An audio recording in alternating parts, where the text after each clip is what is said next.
War carves names into you. Not the ones on polished memorials.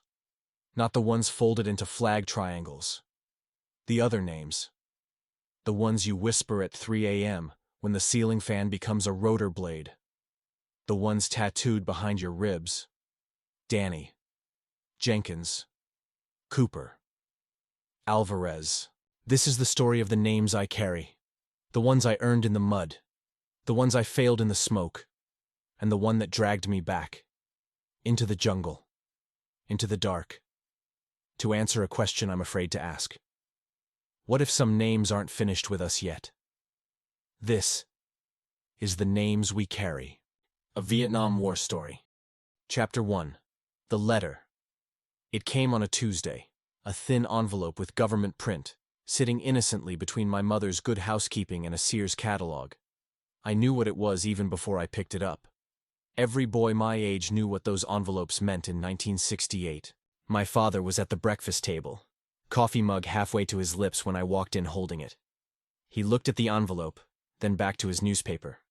The silence in our kitchen had weight. "Well," he said finally, "you gonna open it or just stand there?" My hands weren't steady. The summer heat pressed through the windows, but my fingers felt cold.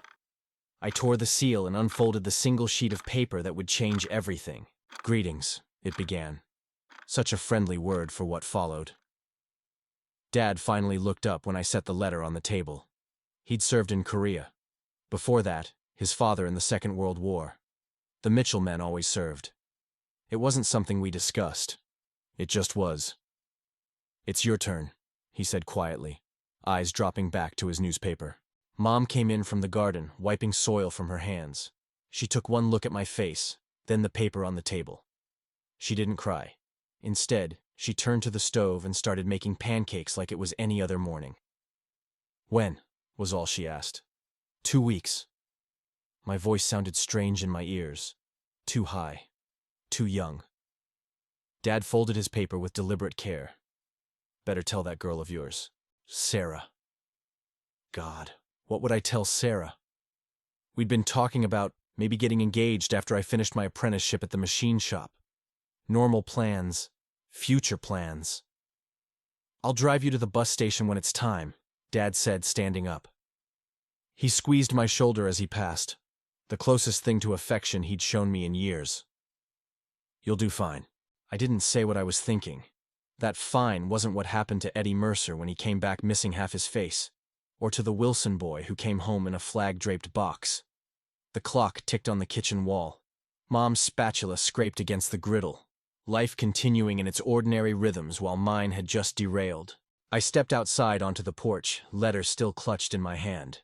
Our street looked impossibly normal. Mrs. Hamlin watering her roses, kids riding bikes in the distance. 2 weeks left of this, 2 weeks left of normal. I wanted to run. The thought crashed into me with startling clarity. I could go north to Canada. People were doing it. Not many from our town. But you heard stories. But then I thought of my father's face, of the Mitchell men who'd gone before, of walking through town with everyone knowing I'd run. The weight of that shame felt heavier than whatever waited for me across the ocean. Sarah lived 3 blocks over in a white house with blue shutters. I walked there slowly, trying to find the right words. There weren't any. She was hanging laundry in the backyard when I arrived. Her blonde hair caught the morning sun, and for a moment I just watched her, memorizing the way she moved, the curve of her neck as she reached for a clothespin. "Michael!" Her smile faltered when she saw my face. "What's wrong?" I handed her the letter because I didn't trust my voice. She read it quickly, her fingers tightening on the paper until I thought it might tear. "Vietnam," she whispered. Not a question. "Looks that way." I tried to sound casual, like I was telling her about a new job or a fishing trip. "I report in 2 weeks." Sarah folded the letter carefully, handed it back to me. Then she wrapped her arms around my waist and pressed her face against my chest. I could feel her trembling. "I'll write every day," I promised, knowing how hollow the words sounded. She pulled back, her eyes shining with tears she was too proud to shed.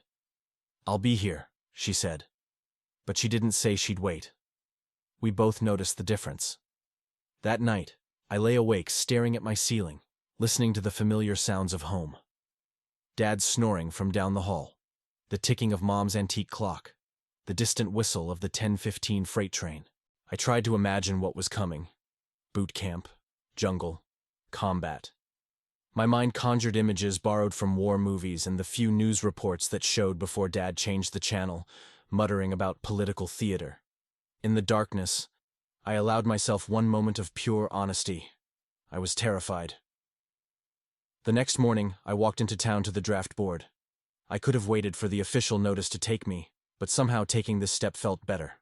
A small, futile grasp at control. The officer behind the desk looked up briefly. "Mitchell, we have you scheduled for next week's bus. Just sit tight until then." 2 weeks passed in a blur. I worked my final shifts at the machine shop, ate my mother's cooking, fished with my father at Miller's Creek, our conversation limited to bait choices and the weather. Sarah and I spent our last night together parked at Lookout Point. The same place we'd gone after prom, where I'd first told her I loved her. We didn't talk much. What was there to say? "All right," she promised, her fingers tracing patterns on my arm. "I might not be able to write back regular," I warned. "But I'll try." The morning I left, Dad drove me to the bus station in his Chevy pickup. Mom had packed a lunch in a paper bag, ham sandwich, apple, and cookies, like I was heading off to school. At the station, 3 other boys from town were waiting. Tommy Gaines, who'd worked summers with me at the quarry, Freddie Knox from the high school baseball team, and Ray Alvarez, whose father owned the Mexican restaurant on Main. We nodded to each other, trying to look confident. None of us spoke. Dad shook my hand formally. "Remember your training," he said, as if I'd already had some. "Keep your head down." Mom hugged me tight, pressing something into my jacket pocket. Later, I'd find it was a small Bible with my name engraved on the cover. Sarah didn't come to the station. We'd said our goodbyes the night before, both of us pretending it wasn't forever. Maybe it wouldn't be. But standing there, watching the bus pull in, forever felt very possible. The bus was filled mostly with boys like me. Some looked excited. Most looked numb. I took a window seat, watching my parents grow smaller as we pulled away. I didn't cry when I left. I thought that made me strong. I was wrong about that. I was wrong about a lot of things. Chapter 2, The Sandpit. They took our hair first. Next. The barber, if you could call him that, didn't look up as I sat in the chair. His clippers hummed with mechanical indifference. 18 years of growing my hair, gone in 30 seconds. "Move it, recruit!" a drill instructor barked from somewhere behind me. Fort Polk, Louisiana. Allegedly still the United States of America, though it might as well have been another planet. I'd been here less than 3 hours, and already civilian life felt like a distant memory. "You are no longer civilians," Drill Sergeant Hardin paced before our formation. "You are no longer protected by the Constitution. You are property of the United States government." Hardin was a compact man with skin like weathered leather and eyes that seemed to catalog every weakness. 3 combat tours in Korea. Silver Star recipient. The kind of man my father would respect instantly. "I am not here to be your friend," he continued. "I am here to keep you alive in Vietnam just long enough to kill some Viet Cong." We stood at attention in our new uniforms, 50 frightened boys pretending to be men. Some still had shaving nicks from their first attempts with a razor. The barracks were stark, metal bunks, footlockers, and bare walls. We learned to make our beds with hospital corners tight enough to bounce a quarter. We learned to arrange our footlockers with mathematical precision. Nights brought the sounds of muffled crying. I never saw who. No one admitted to it in the morning. Attention. Days blurred together. Up at 500. Physical training that left us gasping in the mud. Classroom instruction on weapons, tactics, first aid. Meals consumed in minutes. More training. Collapse into exhausted sleep, only to repeat it all again. "Mitchell!" Drill Sergeant Hardin's voice cut through the morning fog. "Your rifle's filthy. Drop and give me 20. My arms shook as I pushed against the earth. Around me, the platoon continued weapons maintenance, no one daring to look my way. "You think the VC will wait while you clean your weapon, boy?" Hardin knelt beside me, his voice low and dangerous. "You'll get your whole squad killed." The weight of that possibility, that my mistakes could cost lives, settled onto my shoulders, heavier than any pack. It was during land navigation training that I first noticed him. A lanky, grinning recruit who seemed unfazed by Hardin's constant barrage. Daniel Johnston. Danny to everyone who knew him for more than 5 minutes. "Compass is busted," he drawled, looking over my shoulder as we tried to find our bearings in a sprawling pine forest. "It's not the compass," I muttered, wiping sweat from my eyes. "It's the operator." Instead of taking offense, Danny laughed. "Well, operator, we're about half a click off course. Water's that way." He pointed west, contradicting my calculations completely. I followed reluctantly. 10 minutes later, we reached our checkpoint. Danny winked at me before moving on. That night in the barracks, he claimed the bunk above mine. "Hope you don't snore, Mitchell," he said, hanging upside down to look at me. "I'm a light sleeper." "How'd you know about the water?" I asked, ignoring his comment. "Grew up in the Louisiana bayou," he replied. "My old man was a hunting guide. Been reading land since I could walk." Danny was everything I wasn't. Naturally confident, physically gifted, instinctively social. Where I calculated, he felt. Where I worried, he acted. "You overthink everything," he told me during a break in hand-to-hand combat training. "In a fight, thinking gets you killed." "And not thinking doesn't?" I countered. He grinned. "There's a difference between thinking and knowing. Your body can know things your brain's too slow to figure out." I didn't understand what he meant until our first live fire exercise. Moving through the course, I froze when targets popped up, my mind racing through the identification process we'd been taught. Danny flowed like water, his rifle an extension of his body. Threat assessment and response merged into a single fluid motion. "See," he said afterward. "Knowing, not thinking." Halfway through basic, they separated us into specialized training groups. Danny and I both got assigned to infantry, which surprised nobody. What did surprise me was how much I'd come to depend on his easy confidence, his uncomplicated approach to our shared ordeal. "You ever been hunting, Mitchell?" he asked one night as we polished our boots. "A few times with my dad, nothing serious." Danny nodded thoughtfully. "That's what they're training us for, you know, hunting. Just a different kind of game." I didn't respond. I'd been trying not to think about what waited after basic. The letters from home were my lifeline. Mom wrote about ordinary things, neighborhood gossip, Dad's garden, her church activities. Dad sent short notes, usually commenting on my mother's letters rather than writing his own. Sarah's letters came less frequently, each one slightly shorter than the last. Reading between the lines, I could feel her pulling away, preparing herself for possibilities neither of us wanted to name. "Dear John letter yet?" Danny asked, noticing me staring at an envelope. "No," I lied. He saw through it immediately. "Happens to everybody, man. My girl back home was engaged to my cousin 2 months after I left." "Sarah's not like that," I insisted, though the truth was I didn't know what she was like anymore. We were both changing in ways we couldn't explain to each other. Advanced individual training intensified everything. We learned to assemble and disassemble our M16s blindfolded. We practiced combat tactics in mock Vietnamese villages, complete with tunnel systems and booby traps. The average life expectancy of a new lieutenant in combat is 16 minutes, our combat instructor informed us cheerfully. Your job is to beat the odds. At night, we studied maps of a country none of us could have located 3 months earlier. We memorized terrain features, learned basic Vietnamese phrases, practiced radio protocols. The army was systematically erasing who we had been and replacing it with who they needed us to be. And the strangest part? I was starting to welcome the transformation. "They're breaking us down to build us back up," I said to Danny during a rare quiet moment. He shrugged. "Nothing to break down if you never built it up in the first place." It was the most personal thing he'd ever said, and I didn't know how to respond. Before I could, Hardin appeared. "If you ladies are finished with your tea party, there's a 10-mile march waiting." The final test was a week-long field exercise designed to simulate combat conditions. Limited rations, no sleep, constant movement through difficult terrain. They called it the sand pit. "Remember," Hardin told us before we departed, "in Vietnam, you won't be individuals. You'll be a unit. You survive together or you die alone."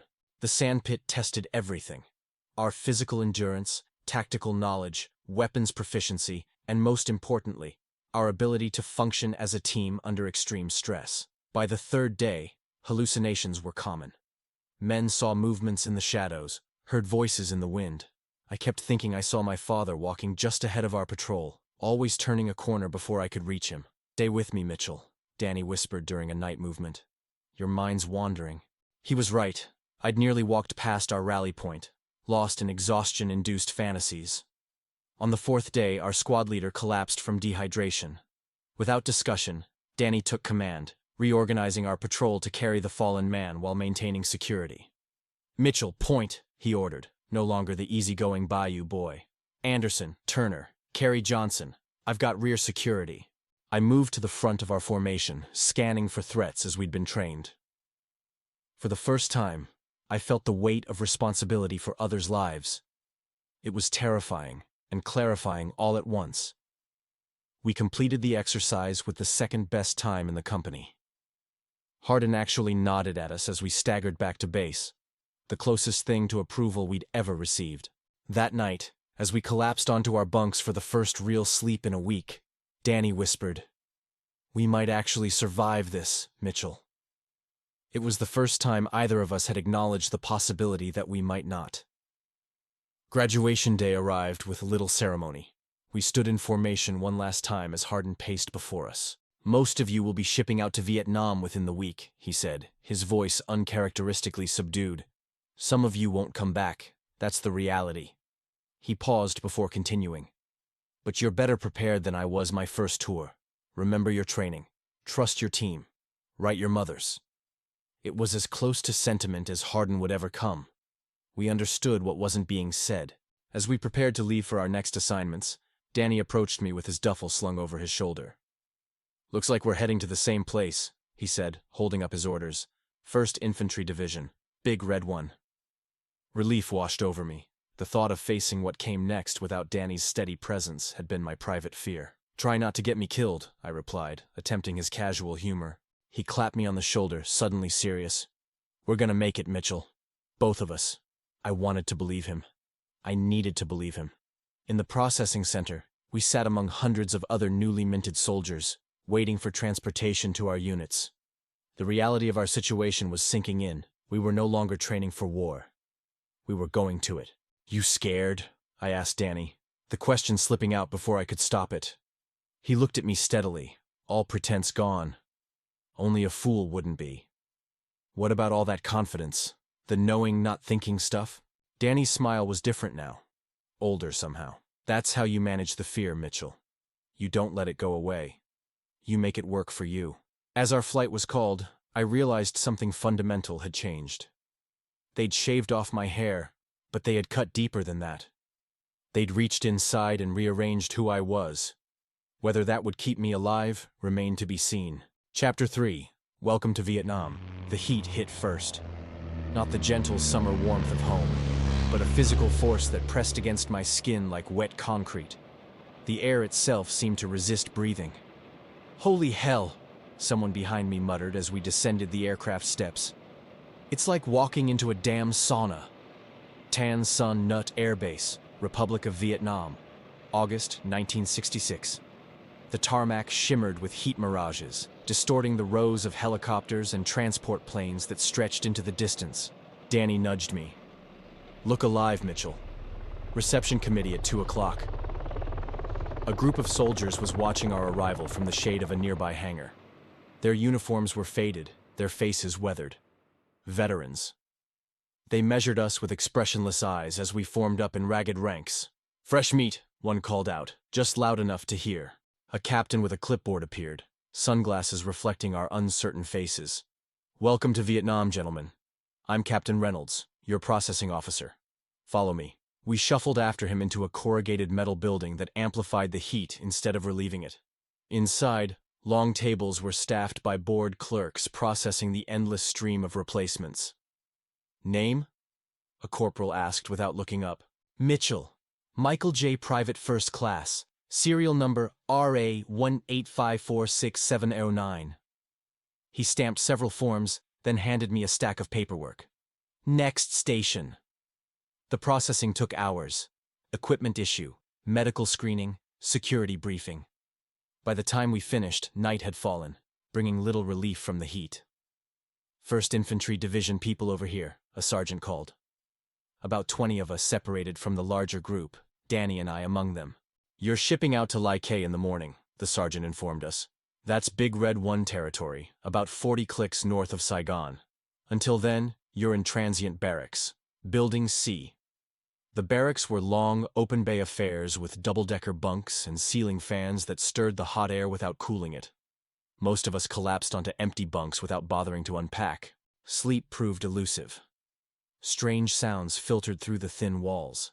Distant helicopters, occasional shouts in Vietnamese, and once, what might have been gunfire. "You awake?" Danny whispered from the bunk above me. "Yeah." "Think we'll see any action tomorrow?" I hadn't considered that possibility. Somehow I'd imagined a gradual introduction to war, not immediate combat. "I doubt it," I replied.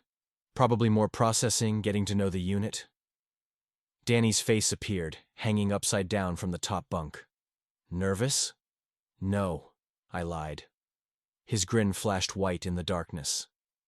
Liar. Morning came too quickly. We loaded onto 2.5 trucks for the journey north. The convoy moved slowly through Saigon's chaotic streets, giving us our first real look at Vietnam. The city was a sensory assault, motorbikes weaving through traffic, street vendors calling out offerings, the mingled smells of cooking food, garbage, and diesel exhaust. Children ran alongside our trucks, hands outstretched for candy or cigarettes. "Don't give them anything," warned a sergeant riding shotgun. "Half of them are working for Charlie." As we left the city behind, the landscape transformed into brilliant green rice paddies, punctuated by clusters of palm trees. Water buffalo waded through flooded fields, guided by farmers in conical hats. It looked peaceful. It looked like a picture from National Geographic. It did not look like a war zone.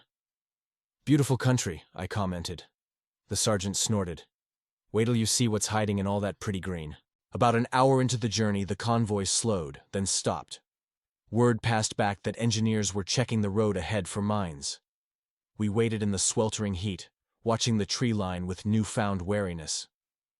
"Remember what Hardin said," Danny murmured. "Everything's trying to kill you here." The convoy eventually continued, and by mid-afternoon, we arrived at Firebase Like, home to elements of the 1st Infantry Division. The base sprawled across cleared jungle, a collection of sandbagged bunkers, command buildings, and artillery positions surrounded by concertina wire and watchtowers. "Welcome to the Big Red One, ladies," announced our escort as we disembarked. "Report to that tent for unit assignment." Danny and I exchanged glances. This was it, the moment we'd find out if we'd stay together or be separated. The assignment officer barely looked at us. "Johnston and Mitchell," he read off his clipboard. "Charlie Company, 2nd Battalion, 28th Infantry, Black Lions." He jerked his thumb toward another truck. "They're waiting." Relief washed over me. Whatever came next, I wouldn't face it alone. The truck delivered us to Charlie Company's area, a cluster of sandbagged hooches and fighting positions on the eastern perimeter of the base. A staff sergeant with a deeply tanned face and arms covered in faded tattoos met us. "I'm Sergeant Wilkins, your platoon sergeant," he said without preamble. "Drop your gear in Hooch 3 and report back here in 5. Lieutenant Walsh wants to meet the new meat." Hooch 3 was a plywood structure with a sandbagged roof and walls lined with empty ammunition crates, serving as makeshift lockers. 6 cots were arranged inside, 4 already claimed by the rumpled gear of absent occupants. "Home sweet home," Danny said, tossing his duffel onto a vacant cot. I claimed the remaining bunk and was arranging my gear when the Hooch's flimsy door swung open. A shirtless soldier with a patchy beard entered, stopping short when he saw us. "Well, suck me sideways," he drawled. "The replacements are here." 2 more soldiers followed him in. All 3 had the lean, hard look of men who'd been in country for a while. "I'm Corporal Harris," the bearded one said. "This is Rodriguez and Cooper. Looks like you boys are our new roommates." "Johnston," Danny offered. "This is Mitchell." Harris nodded. "Word of advice, don't unpack too much. We go on patrol tomorrow and Charlie Company's been taking casualties." Rodriguez, a compact Hispanic man with watchful eyes, snorted. "Way to welcome them, Harris." "Better they know now," Harris replied. "No point sugarcoating it." Cooper, the youngest of the 3, reached into his footlocker and pulled out a carton of cigarettes. "Welcome gift," he said, tossing it to Danny. "You'll start smoking if you don't already." Before we could respond, Wilkins's voice bellowed from outside. "New fish, front and center." Lieutenant Walsh was nothing like I expected. Barely older than us, with wire-rimmed glasses and a scholar's face, he looked more suited to a university classroom than a combat zone. "Mitchell and Johnston," he said, reviewing our paperwork. "Any special skills I should know about?" Danny spoke up. "I'm a fair tracker, sir. Grew up hunting in Louisiana." Walsh nodded. "Good. We need that." "Mitchell?"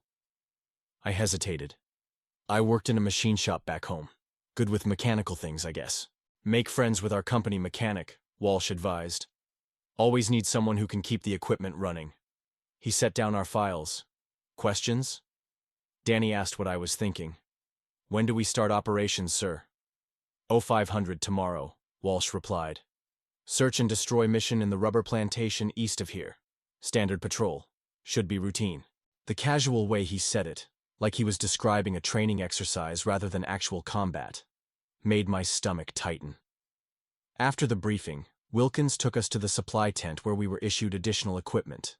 Flak jackets, helmets, ammunition pouches, and most importantly, ammunition for our M16s. 20 rounds per magazine, Wilkins instructed. Carry at least 10 magazines, more if you can manage the weight. The reality of our situation hit me as I loaded those magazines. Each round a potential life, theirs or mine.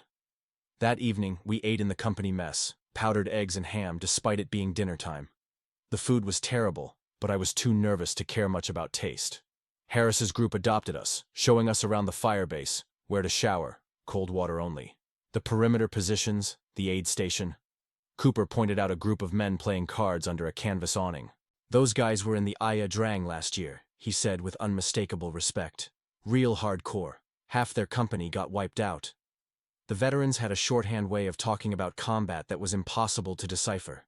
They referred to operations by code names, locations by grid coordinates, and enemy forces by estimates of strength rather than as people. As darkness fell, the base transformed. Generators hummed to life, powering lights that created pools of harsh illumination surrounded by profound darkness. The perimeter came alive with increased vigilance, more guards, mechanical sounds of weapons being checked. Back in our hooch, Harris was field stripping his M16. "First patrol tomorrow," he said, looking up at Danny and me. "Some advice.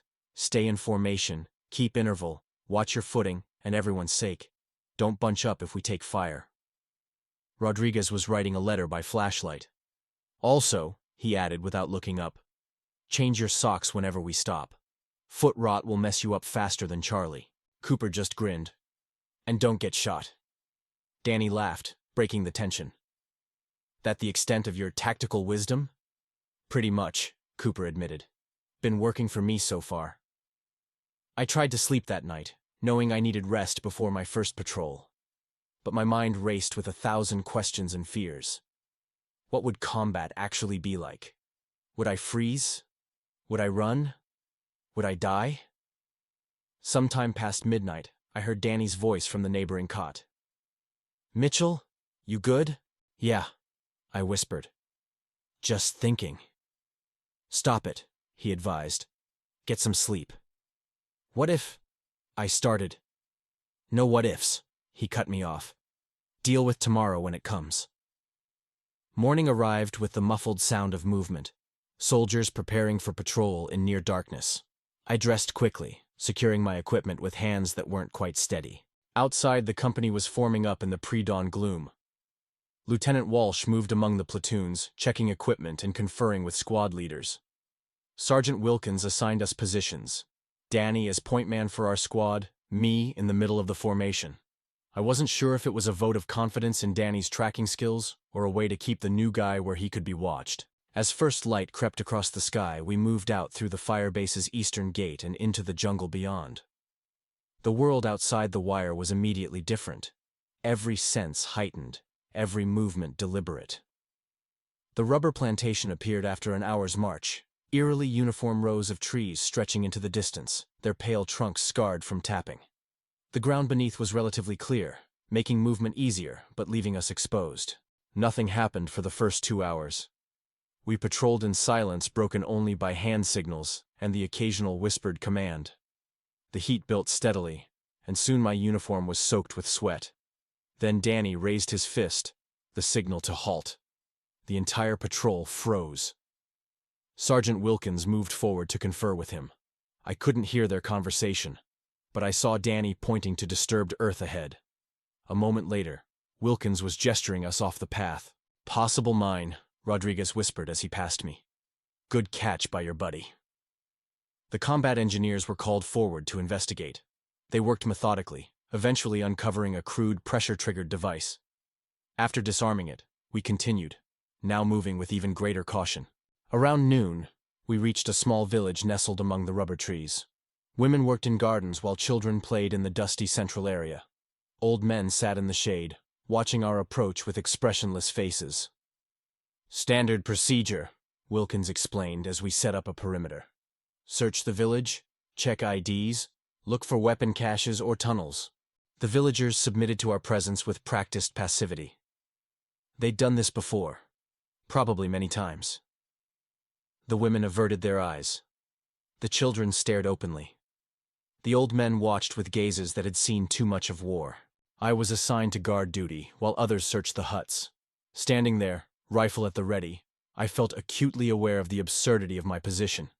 A factory worker's son from Pennsylvania, armed to the teeth in a Vietnamese village, desperately hoping nothing would happen. "Mitchell." I turned to find Harris beside me, his expression grim. "Come with me. Lieutenant wants all new guys to see this." He led me to a hut at the village edge where several soldiers were gathered around an open trapdoor in the packed earth floor, a tunnel entrance. "VC used these to move supplies, stage ambushes," Harris explained. "Whole countries honeycombed with them." Lieutenant Walsh was conferring with a radio man. He looked up as we approached. "Mitchell, good. I want you to see what we're dealing with." He gestured to the dark opening. "Tunnel complex. Runs under half the village. We found medical supplies, ammunition, evidence of recent use." I stared at the black hole, trying to imagine navigating those cramped, dark spaces. The thought made my chest tighten. "We're calling in engineers to collapse it," Walsh continued. "But I want you to understand, this is what makes this war different. The enemy isn't just in the jungle, they're under our feet. In the villages we're supposed to protect." As if to emphasize his point, a woman began wailing from a nearby hut. 2 soldiers emerged, dragging a young Vietnamese man between them. "Found him hiding in a false wall," one reported. "Documents in his possession match known VC communication codes." The man's face was bloodied, his eyes wide with fear or defiance. I couldn't tell which. The woman, presumably his mother, was being restrained by another soldier as she cried out in rapid Vietnamese. "Bag him," Walsh ordered. "Battalion intelligence will want to talk to him." The casual efficiency with which the prisoner was zip-tied and hooded shocked me. This wasn't a training exercise. This was real. This was war. We departed the village an hour later, the prisoner in tow, leaving behind frightened women and silent children. I couldn't shake the feeling that we'd made more enemies than allies with our visit. The return journey was tense. Everyone knew that moving with a prisoner increased our chances of ambush. Every rustle in the vegetation, every bird call, seemed to carry potential threat. We were about a kilometer from the firebase when it happened. A sharp crack echoed through the rubber trees, followed immediately by the distinctive thud of a bullet finding flesh. "Sniper!" someone shouted, and then the world dissolved into chaos. I dove for cover behind a rubber tree, my heart hammering against my ribs. More shots rang out, the invisible sniper adjusting his aim as we scattered. "Return fire," Wilkins ordered. 9 o'clock, second tree line." The platoon responded, M16s chattering as they poured rounds into the distant foliage. I raised my own rifle, finger trembling on the trigger, but held fire. I couldn't see a target, only trees and shadows. The firefight lasted less than 2 minutes. Whether hit or simply driven off, the sniper ceased firing. In the sudden silence, a voice called out, "Corpsman up! We've got a man down!" The casualty was Cooper. The bullet had caught him in the shoulder, a through and through that looked worse than it was. As the medic worked on him, Cooper actually grinned. Guess I should have followed my own advice, he joked weakly. Don't get shot. We fashioned a makeshift stretcher and continued toward the firebase, moving faster now with a wounded man. The prisoner, I noticed, watched the proceedings with calculating eyes. Crossing back through the wire felt like resurrection. The firebase, which had seemed so alien yesterday, now represented safety. Chapter 4, The Pause. The worst part wasn't the first patrol, or the second. It was the 20th, when the fear had dulled into routine, when the extraordinary had become mundane. After that first firefight, the small engagements is what was most dangerous. Harassing fire from unseen enemies who disappeared into the jungle before we could respond effectively. What they called contact and withdrawal.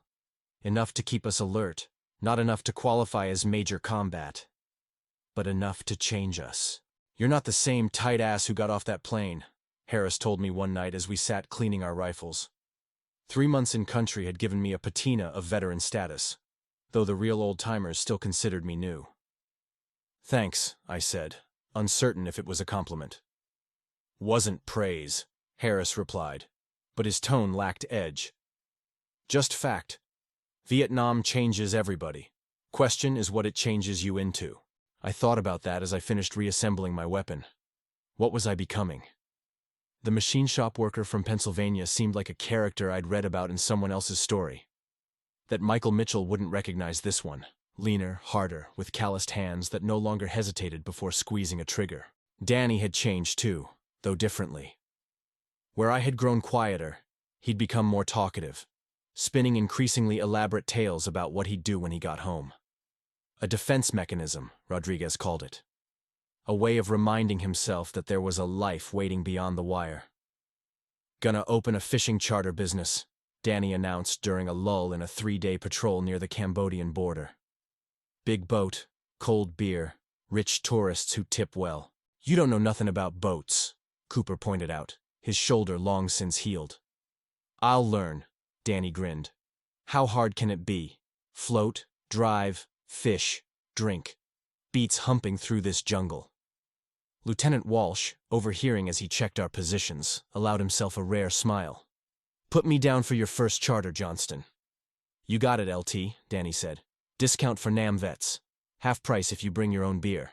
These moments, the small human connections in the vast inhumanity of war, kept us functioning. They were lifelines thrown across the void separating who we had been from who we were becoming. When we rotated back to Lai, there were letters waiting. My mother wrote about mundane things.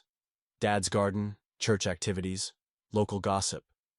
My father added terse postscripts about the weather. They asked few questions, perhaps afraid of the answers. Sarah's letters had stopped coming a month earlier. Her last one explained that she'd met someone at nursing school, that she'd always care for me but couldn't ask me to understand, that she hoped I'd come home safe. I'd folded it carefully and stored it beneath my dog tags. Danny had received the same letter from his girl back in February, so he recognized the look on my face. Her loss, he said simply, and left it at that. The truth was, I felt little beyond a distant ache. Sarah belonged to that other Michael Mitchell, the one who'd existed before Vietnam. Whatever I was now, I wasn't that boy anymore. April arrived with increased activity. Intelligence reported major NVA movements in our area of operations. Patrols were extended, ambushes set, night movements increased. We all felt the change, a tightening in the air, like the pressure drop before a storm. Something's coming, Rodriguez murmured as we huddled around a map in the command bunker. Big operation. Charlie's moving too many men to be routine. Walsh nodded grimly. Battalion thinks they're planning to hit the Special Forces camp at Quan Loy. We're being deployed as blocking force. The mission briefing was unusually detailed. Our company would establish positions along a probable NVA infiltration route. If enemy forces appeared, we were to engage and hold until reinforcements arrived. Simple in theory, much less so in execution. We moved out before dawn, traveling in a convoy of APCs that dropped us at our insertion point, just as the first light broke over the eastern horizon. The terrain was mixed jungle and elephant grass, dense foliage interspersed with open areas that offered both visibility and vulnerability. Perfect kill zone, Harris muttered as we established our positions. Question is, for which side? Walsh had positioned our platoon along a natural choke point, a narrow valley between two thickly forested hills.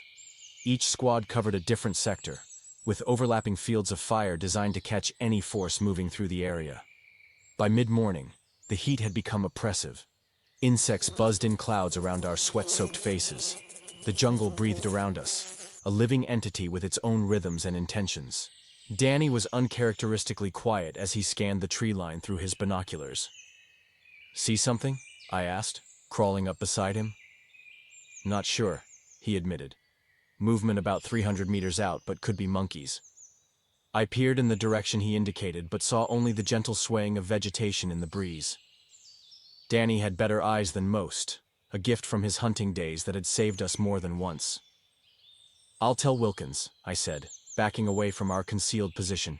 Sergeant Wilkins took the report seriously, dispatching Rodriguez and Cooper to establish an observation post closer to the suspected activity. The rest of us maintained our positions, watching, waiting. Hours passed in that peculiar state of hypervigilance that becomes almost meditative. Every sense strained to its limit, every nerve ending alive with potential energy. We'd learned to exist in this state, balanced on the knife edge between relaxation and reaction. The first indication came not from sight, but sound. A subtle change in the jungle's acoustic texture. The bird calls ceased. The insect buzz diminished. Nature falling silent in the presence of intruders. Wilkins noticed it too. His hand signal rippled down our line. Alert. Contact imminent. Danny's gaze met mine briefly. A wordless communication passed between us, the kind of understanding that develops only between men who have faced death together. "We've got this. Watch your sector. Stay alive." Radio discipline was absolute. Any transmission might give away our position. We waited in silence as the minutes stretched impossibly long. Then we saw them, shadowy figures moving through the elephant grass 100 meters from our position. Disciplined, using the terrain for cover, advancing in staggered formations. Not local guerrillas but NVA regulars, well-trained and well-equipped. Wilkins held up his hand. "Hold fire. Let them enter the killing zone." My heart hammered against my ribs. Sweat trickled down my spine. Time seemed to stretch like taffy, each second an eternity of waiting. More enemy soldiers appeared, and then more. A larger force than intelligence had suggested, perhaps a full company moving through what they thought was undefended territory. When the signal finally came, our combined fire was devastating. The front ranks of NVA soldiers fell immediately, caught in the open by our carefully positioned crossfire. But they recovered quickly. Return fire erupted from a dozen positions as the enemy sought cover. Green tracers crisscrossed with our red ones in deadly geometry. The radio crackled to life. Walsh coordinating the platoons, calling in our contact. Promises of artillery support 10 minutes out. Air support 20 minutes. We just had to hold. The firefight intensified. RPGs began to impact near our positions, showering us with dirt and fragments. An enemy machine gun opened up from the eastern hill, forcing our left flank to seek better cover. Danny was beside me, his M16 chattering in controlled bursts. His face showed nothing but focused concentration as he acquired targets, fired, acquired again. "They're trying to flank us on the right," Harris shouted over the din. "Mitchell, Johnston, shift your fire." We pivoted, engaging the new threat, a squad of NVA soldiers attempting to work their way up a shallow draw that would bring them behind our position. The next few minutes were chaos, the disjointed fragments of combat that never fit together neatly in memory.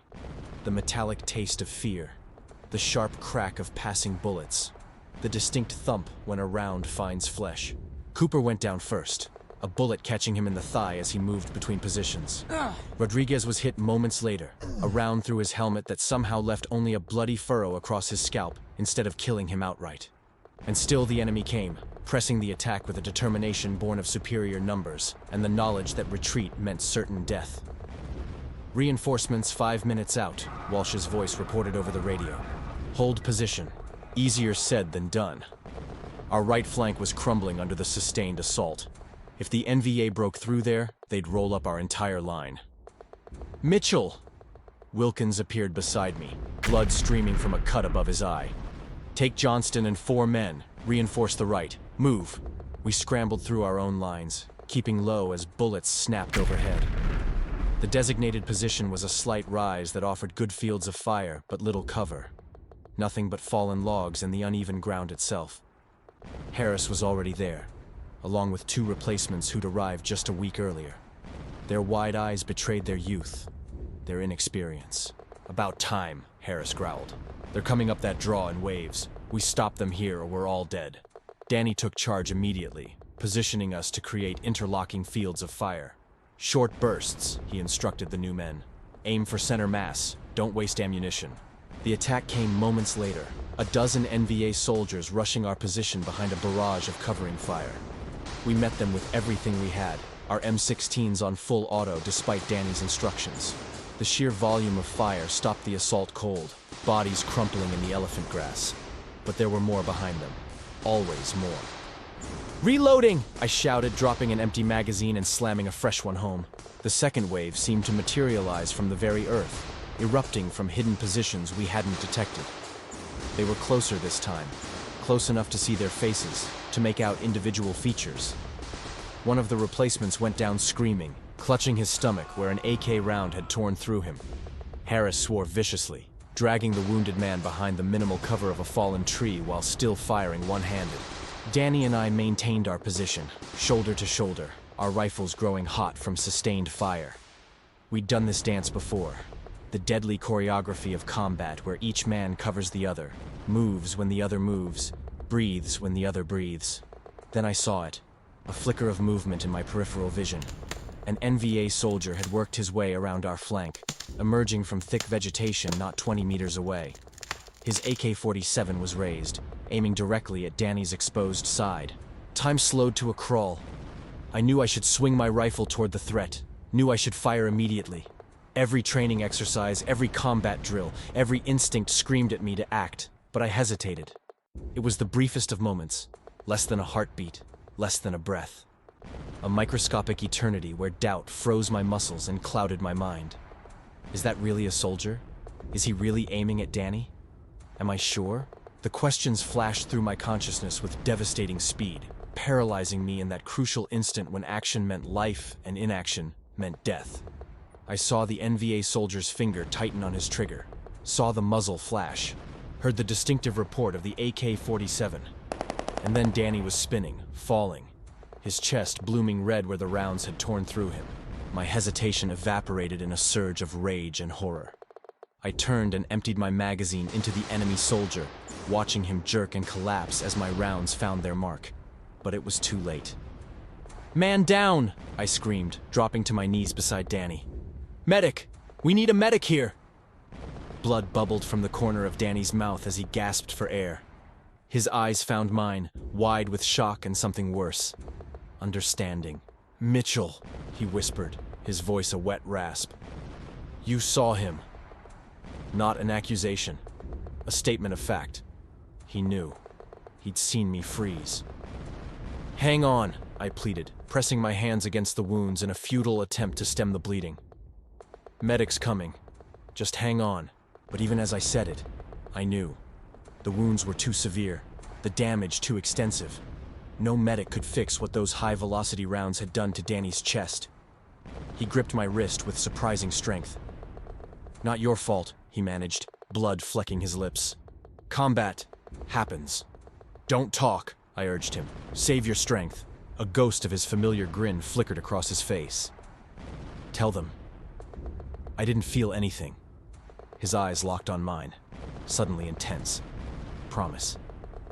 "I promise," I whispered. The battle continued around us. Gunfire, explosions, shouted commands. But it seemed distant, unimportant. I remained kneeling beside my friend's body, my hands still pressed uselessly against wounds that no longer bled. Harris appeared beside me, his face grim. "Mitchell! Mitchell! We have to move! Now!" I looked up at him, uncomprehending. "The position's being overrun," he snapped. "We need to fall back. Help me with him." Together we dragged Danny's body toward our lines, bullets kicking up dirt around us. But the volume was too much. Both Harris and I lost our grip but tumbled forward, loosing our footing on the hill. We both turned to return to Danny, but an RPG slammed the earth around us, throwing debris into our bodies and eyes. A moment of panic overwhelmed me. I couldn't see, and an enemy was on top of us. Another moment of uncertainty swept over me. I paused for another second, hoping to regain my eyesight, but it was too late. The promised reinforcements had finally arrived. The distinct sound of Huey helicopter gunships and the rhythmic thud of a 105mm howitzer laying down supporting fire. The NVA attack faltered under the combined assault. Another soldier grabbed me up and began to return me to safety. I screamed for Danny. But the volume of rounds from the helicopters and reinforcements shook the world around us. By the time we reached the relative safety of our main position, the enemy was already withdrawing, melting back into the jungle from which they'd emerged. The aftermath was the usual mixture of frantic activity and stunned stillness. Medics worked on the wounded. Radio operators coordinated medevac helicopters. Officers assessed the damage, counted casualties, reported to higher command. I stood in rage, yelling for Danny. Danny! Danny! Danny!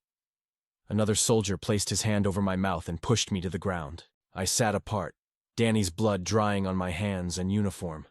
The image of that moment, that tiny, fatal hesitation, played on endless loop in my mind. As I began to regain my sight, the field was full of reinforcements. They were beginning to gather up our dead and wounded. I stood and began to run back toward the jungle to find Danny when I was knocked back to the ground. Lieutenant Walsh leaped on top of me to hold me to the ground. I looked up to see deep into his soul, his young face aged by the day's events. He reprimanded me, ordering me to stay put. Let the reinforcements do their job. He rolled off me, sitting beside me. I sat up to see Danny's blood drying on my hands and uniform. The image of that moment, and that tiny, fatal hesitation, played on endless loop in my mind.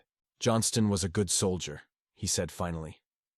The best, I agreed, my voice hollow. Walsh studied me carefully. What happened out there? The question hung between us. This was my moment to confess, to admit my failure, to accept responsibility for my friend's death. Enemy flanked our position, I said mechanically. Danny was hit before we could respond. Not a lie, not the complete truth either. Walsh nodded slowly, accepting my account. Write his family when we get back to base. They'll want to hear from someone who was with him. I nodded numbly, wondering what I could possibly say to Danny's parents. Dear Mr. and Mrs. Johnston, your son died because I hesitated.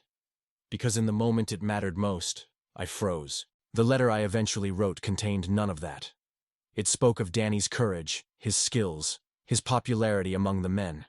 It mentioned that he died instantly, feeling no pain, the lie he had asked me to tell. It did not mention my role in his death. That night, lying on my cot in the now half-empty hooch, I made a decision.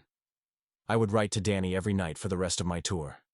Not letters to be sent, but a record of what I couldn't bring myself to confess to anyone else. Dear Danny, I wrote in the beam of my flashlight, I'm sorry. I saw him coming. I should have fired. I don't know why I didn't. I'm sorry. It wasn't enough. Nothing would ever be enough. But it was a beginning.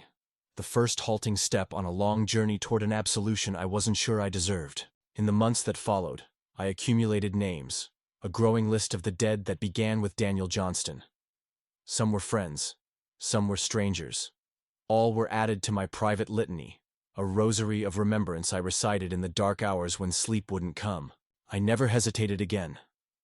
That part of me, the part capable of doubt, of questioning, had died with Danny in that nameless valley. What remained was a mechanism, a weapon system of flesh and bone that performed its function with cold efficiency. The others noticed the change. Harris watched me with wary respect. Walsh assigned me to the most difficult missions without comment. Even Wilkins, never generous with praise, nodded approvingly at my newfound aggression, my willingness to take point, to volunteer for the most dangerous assignments. None of them knew I was looking for absolution in the barrel of my rifle. Or perhaps they did, and simply recognized it as one of the many ways men cope with the unbearable. Vietnam teaches you that survival isn't always about living. Sometimes it's about finding a reason to continue when living itself has lost all meaning. For me, That reason became the names. The growing list that began with Danny and wouldn't end until I left this place. If I left this place? Each night I wrote to him. Each day I counted the cost of my hesitation, and I never paused again. I would carry those names to live within me. Chapter 5: Dead Weight. Time in Vietnam had its own peculiar physics. Days stretched endlessly, while weeks and months compressed into a blur of patrols, firefights, and brief interludes of artificial normalcy at the base.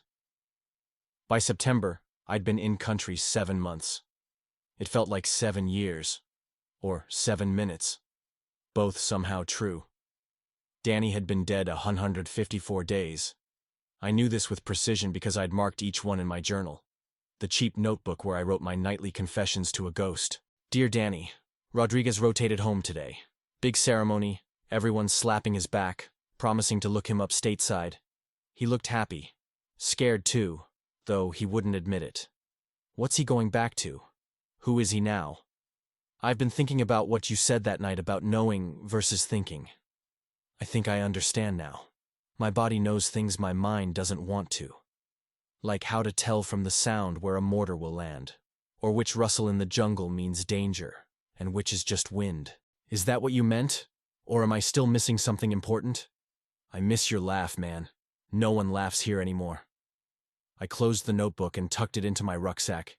Outside our hooch, the firebase hummed with its nighttime routines, generators droning, distant radios playing Armed Forces Network, occasional bursts of laughter from the NCO club. Harris appeared in the doorway, silhouetted against the compound lights. Mail's in, he announced, tossing me 2 envelopes. One from my mother, her familiar handwriting promising news of home that would seem impossibly distant, like dispatches from another planet. The second bore the return address of the U.S. Army Personnel Center. I opened that one first, scanning the official language with growing disbelief. No, I muttered. Harris looked up from his own mail. What? They're promoting me. Specialist 4. He snorted. Combat promotion. You earned it. Had I? By what metric? By surviving when better men hadn't? By transforming myself into the perfect killing machine, stripped of hesitation and doubt? The bitter irony wasn't lost on me. The Army was rewarding me for the very thing I couldn't forgive myself for, becoming exactly what they'd trained me to be. I tucked both letters away. I'd read my mother's later, when I could muster the emotional energy to bridge the gulf between her world and mine. Going to the bunker, I told Harris. Night watch duty, 4 hours in a sandbagged position on the perimeter, scanning the darkness for threats. I'd volunteered for extra shifts lately. Sleep brought dreams I couldn't face.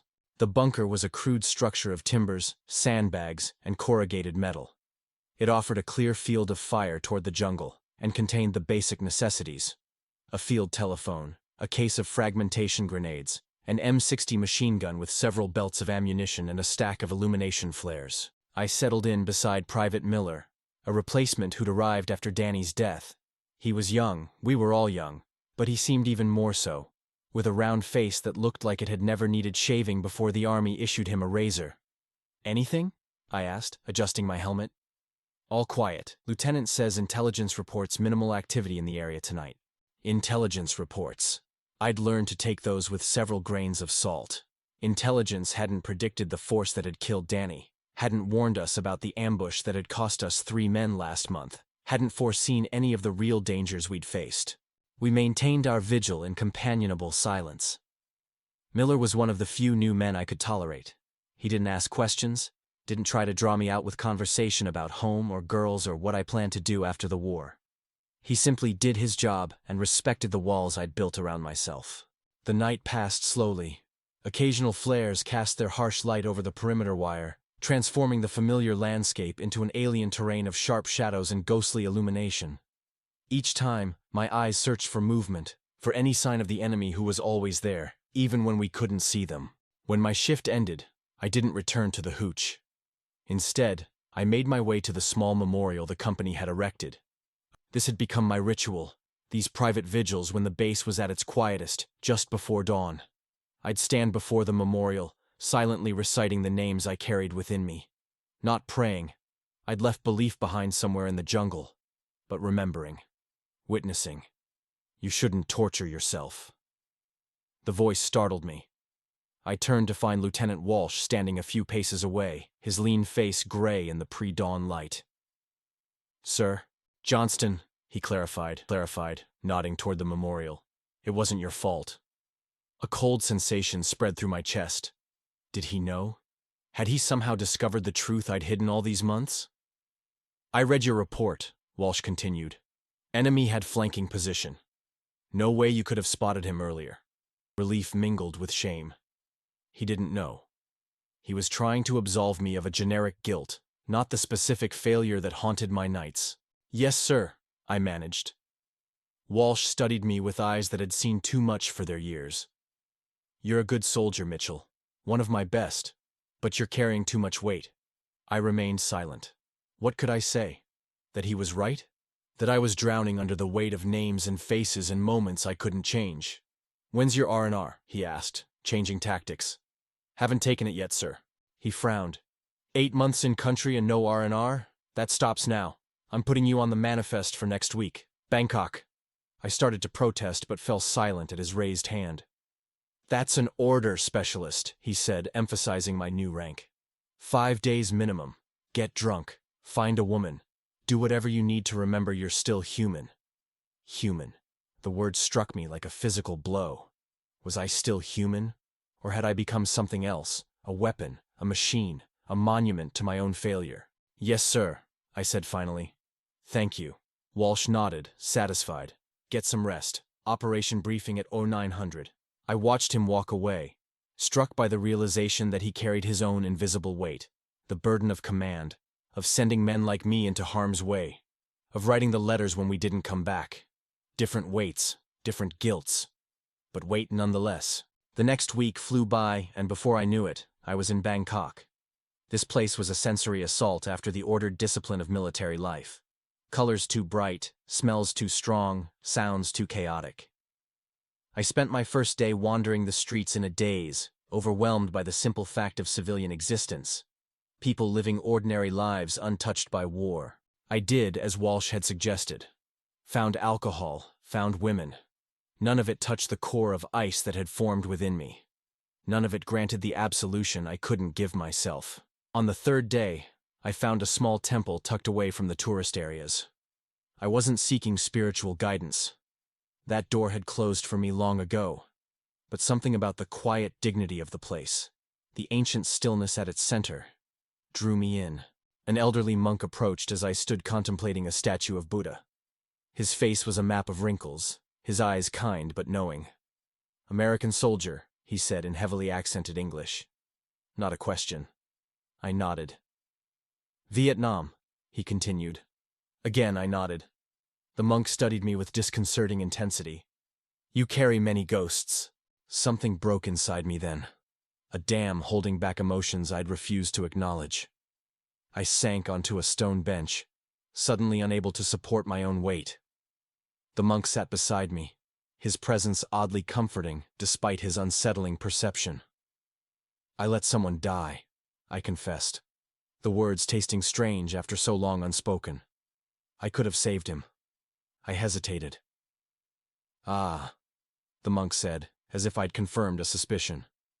"The moment between thought and action, between breath and breath." "I should have fired," I insisted. "I saw the threat. I just paused." The monk nodded slowly. "And now you carry this moment always, a stone in your heart." "Yes." "You seek forgiveness," he observed. "I killed the man who shot him," I said. "I've killed others since. It doesn't help." The monk's eyes held infinite sadness. "More death never balances the scales. This is the great illusion." "What does?" I asked, desperate suddenly for any wisdom this stranger might offer. "What balances the scales?" "Nothing," he said simply. "There is no balance for death. There is only learning to carry your stone with grace, to use its weight to plant your feet firmly on the earth." I wanted to reject his words, to demand a more satisfying answer, but some part of me recognized the truth in them. "How?" I asked. The monk placed his weathered hand over his heart. "Here," he said. "Your friend lives here now. Honor him by living, not by dying in spirit while your body continues." It wasn't the absolution I'd sought. It offered no easy release from guilt. But it was perhaps a way forward. A path that acknowledged the weight without being crushed by it. When I returned to Lai, something had shifted within me. Not healing. I wasn't naive enough to believe 5 days could heal what war had broken. But perspective, perhaps. Distance from which to view my burden. The nightly letters to Danny continued. But their tone gradually changed. Less self-flagellation, more conversation. I told him about operations, about replacements, about the changing seasons and the unchanging war. I imagined his responses, the jokes he would have made, the observations that would have cut through pretense. In October, we lost Harris to a booby trap that shredded his legs and damaged his spine. He would live, the doctors said, but would never walk again. I added his name to my mental list, not of the dead, but of the war's other casualties. The walking wounded. The forever changed. This place could be both beautiful and absolutely miserable at the same time. Endless rain that transformed the jungle into a sodden nightmare of mud, mold, and misery. Operations continued regardless. We patrolled in water up to our knees, fought in downpours so heavy we could barely see our targets, slept in hooches that leaked despite our best efforts to weatherproof them. My letters home grew shorter. The disconnect between my reality and my parents' understanding too vast to bridge with words. How could I explain what this place was doing to us? How we measured time not in days but in operations, not in weeks, but in casualties. The only thing that made sense was writing to Danny. Dear Danny, they're saying we might go home soon. Not just me, the whole division. Something about Vietnamization and troop withdrawals. Politics, I guess. I should feel something about this. Relief? Excitement? Instead, I just feel numb. What am I supposed to do in the world? Who am I supposed to be? Sometimes I think I died in that valley with you. The real me, anyway. What's left is just going through the motions. But I remember what that old monk said, about carrying the weight with grace. I'm trying, man. I'm really trying. In January 1970, the rumors solidified into fact. Elements of the 1st Infantry Division, including our battalion, would be among the first units withdrawn under President Nixon's phased reduction plan. The news spread through the company like wildfire, generating reactions that ranged from jubilation to quiet apprehension. We were going home, the magic words every soldier longed to hear. So why did they fill me with dread? Walsh found me at the memorial again, the night after the announcement. He didn't seem surprised.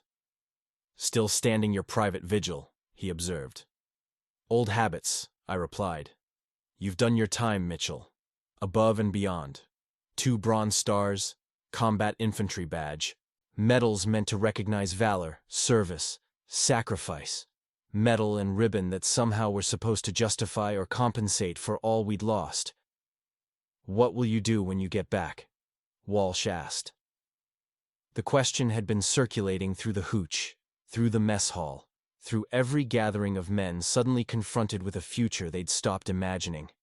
Most had ready answers: college, jobs, marriage, all the paused plans of interrupted lives. I don't know, I admitted. Haven't thought about it. Walsh nodded as if this confirmed something. It's harder for some, the return. Like you, sir? A faint smile touched his lips. This is my 2nd tour. Volunteered for it. I hadn't known that.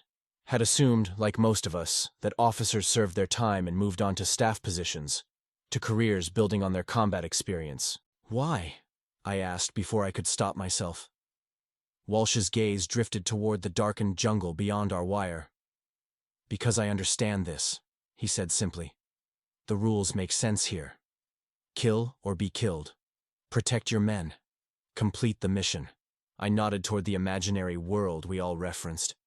That mythical place where people live normal lives untouched by war. Chaos, he said. Everyone pretending they're not animals. Pretending death isn't waiting. Pretending their problems matter. His words articulated the formless dread I'd been feeling. The recognition that I no longer fit in the world I'd left behind. That Vietnam had reshaped me into something incompatible with ordinary existence. So what do we do? I asked. Walsh turned to face me, his expression softening slightly. We try, Mitchell. We put one foot in front of the other. We find purpose where we can. And the weight? I asked, thinking of the monk's words. The names? We carry them, he replied. Until we can't anymore. Then we find someone else who understands, who can help carry them for a while. It wasn't much of a plan, wasn't much of a future, but it was something, a flickering light in the vast darkness ahead. As our departure date approached, a strange mood settled over the company. The usual gallows humor took on an edge of desperate superstition. No one wanted to be the last man to die in a war we were leaving. Operations continued, but with a newfound caution that bordered on paranoia. Officers who had once pushed aggressively now prioritized safety. Even the most gung-ho enlisted men checked and double-checked before advancing into potentially dangerous situations. I found myself in an unexpected position, the veteran others looked to for reassurance. When had that happened? When had I transformed from the hesitant machine shop worker into the battle-hardened soldier whose calm under fire steadied those around him? The answer, of course, was in that moment of hesitation. In Danny's death. In the guilt that had driven me to embrace everything I'd once feared. Dear Danny, 10 days until we stand down. The replacements who are taking over keep asking questions. Where the VC typically set up ambushes, which villages are friendly, how to tell if the ground's been disturbed for mines. I try to tell them what I can. But how do you explain instinct? How do you explain knowing when a tree line feels wrong or when a trail's too quiet? Walsh says I should consider staying in, making the army a career. Says men with my experience will be needed to train the next generation. I don't know. The thought of doing this forever. Sometimes I think I see you around the base. Just glimpses, a familiar walk, a laugh that sounds like yours. Gone when I turn my head. Is that what it's going to be like back home? Ghosts around every corner? The final operation was meant to be simple. A show of force patrol through several hamlets in our area of operations, introducing the new units to the terrain and local population before we departed. No one expected trouble. The NVA had been quiet for weeks, seemingly content to wait for our withdrawal rather than risk casualties attacking us. We moved out at dawn, a mixed patrol of veterans and replacements. The rookies were easy to spot, their uniforms too new, their movements too mechanical, their eyes too wide as they scanned unfamiliar surroundings. I found myself walking point, setting a careful pace through the thick morning mist that clung to the jungle floor. The weight of my pack, my weapon, my responsibility, all familiar now after months in country. But there was another weight I carried, invisible and heavier than any equipment. The names, the faces, the memories. The hamlet appeared through the mist, a collection of thatched huts and small gardens, children playing, women washing clothes by a narrow stream, men tending to water buffalo, a tableau of ordinary life that had become extraordinary to my war-trained eyes. Looks quiet, Jenkins whispered beside me, his rifle ready but not aimed. Always does, I replied. We moved through the village in standard formation, the replacements studying our movements, learning the unwritten choreography of patrol. The villagers watched us with the blank expressions that revealed nothing, not hostility, not welcome, just endurance. They had seen too many soldiers, both sides, come and go. An old woman approached, bent with age but moving with surprising grace. She held out a handful of small fruits, star apples, their purple skin gleaming in the morning light. Protocol said to refuse. The possibility of poisoning, of trap, of ambush triggered under the guise of generosity, all the lessons drilled into us during training. But we were leaving. 10 more days, and we'd be gone. These people left to whatever fate awaited them in a war that seemed nowhere near its end, despite our withdrawal. I took one fruit with a nod of thanks. A small rebellion against years of suspicion. A tiny acknowledgement of shared humanity in a place that had stripped so much of it away. The patrol continued without incident. We circled back toward base as the afternoon heat intensified, the weight of humidity pressing down like a physical force. The replacements were struggling now, unused to the climate, the terrain, the constant vigilance. 2 more clicks, I told Jenkins, who'd rotate back to inform the others. Easy ground from here. The words had barely left my mouth when the world exploded. Not the familiar crack of small arms fire or even the whoosh of RPGs. This was bigger. the unmistakable signature of a command-detonated mine. Earth and debris showered down as the concussive force knocked me forward onto the trail. My training took over before conscious thought could form. I rolled to the side, seeking cover, my rifle already tracking for targets as my ears rang painfully from the blast. Screams cut through the high-pitched whine in my ears. Not the replacements. They were still too shocked to vocalize. These were cries of rage, of attack. From the vegetation on both sides of the trail, dark-clothed figures emerged, AK-47s chattering. An ambush, perfect in its simplicity, devastating in its execution. "Contact left and right," I shouted, my voice sounding distant through the ringing in my ears. "Find cover." The veterans reacted instantly, returning fire while maneuvering to defensive positions. The replacements hesitated. That fatal pause between training and combat reality that had once cost Danny his life. I saw one of them frozen in the open, his eyes wide with terror as bullets kicked up dirt around his feet. No hesitation this time. I lunged forward, tackling him into the meager shelter of a drainage ditch as rounds snapped overhead. The impact drove the breath from my lungs, but I managed to roll into firing position, squeezing off controlled bursts toward the muzzle flashes in the jungle. "Radio!" I shouted to the replacement. Carlson, his name tag read. "Call it in. We need support." To his credit, the kid responded, fumbling with the handset while I provided covering fire. Around us, the patrol had recovered from the initial shock, forming a ragged perimeter as we assessed the situation. Jenkins appeared beside me, blood streaming from a cut on his forehead, but otherwise intact. "Lieutenant's down," he reported grimly. "Took shrapnel from the mine. Wilkins is calling in dust-off. A medical evacuation under fire, among the most dangerous operations. The helicopter would be vulnerable during landing and takeoff, requiring us to secure an LZ and hold it against determined opposition." "How many?" I asked, referring to our casualties. "3 wounded, including the LT. No KIA yet." Yet. The qualifier hung between us, a grim acknowledgement of our situation. The incoming fire had slackened slightly, but hadn't ceased. The enemy was regrouping, perhaps bringing up reinforcements. "We need to move," I decided. "Can't wait for them to surround us." Jenkins nodded grimly. "Where?" I quickly assessed our options. Retreating along the trail was suicide. They'd be expecting that. Pushing forward through the ambush was equally deadly given our casualties. The only choice was to break contact laterally, move to a more defensible position where we could establish a secure LZ.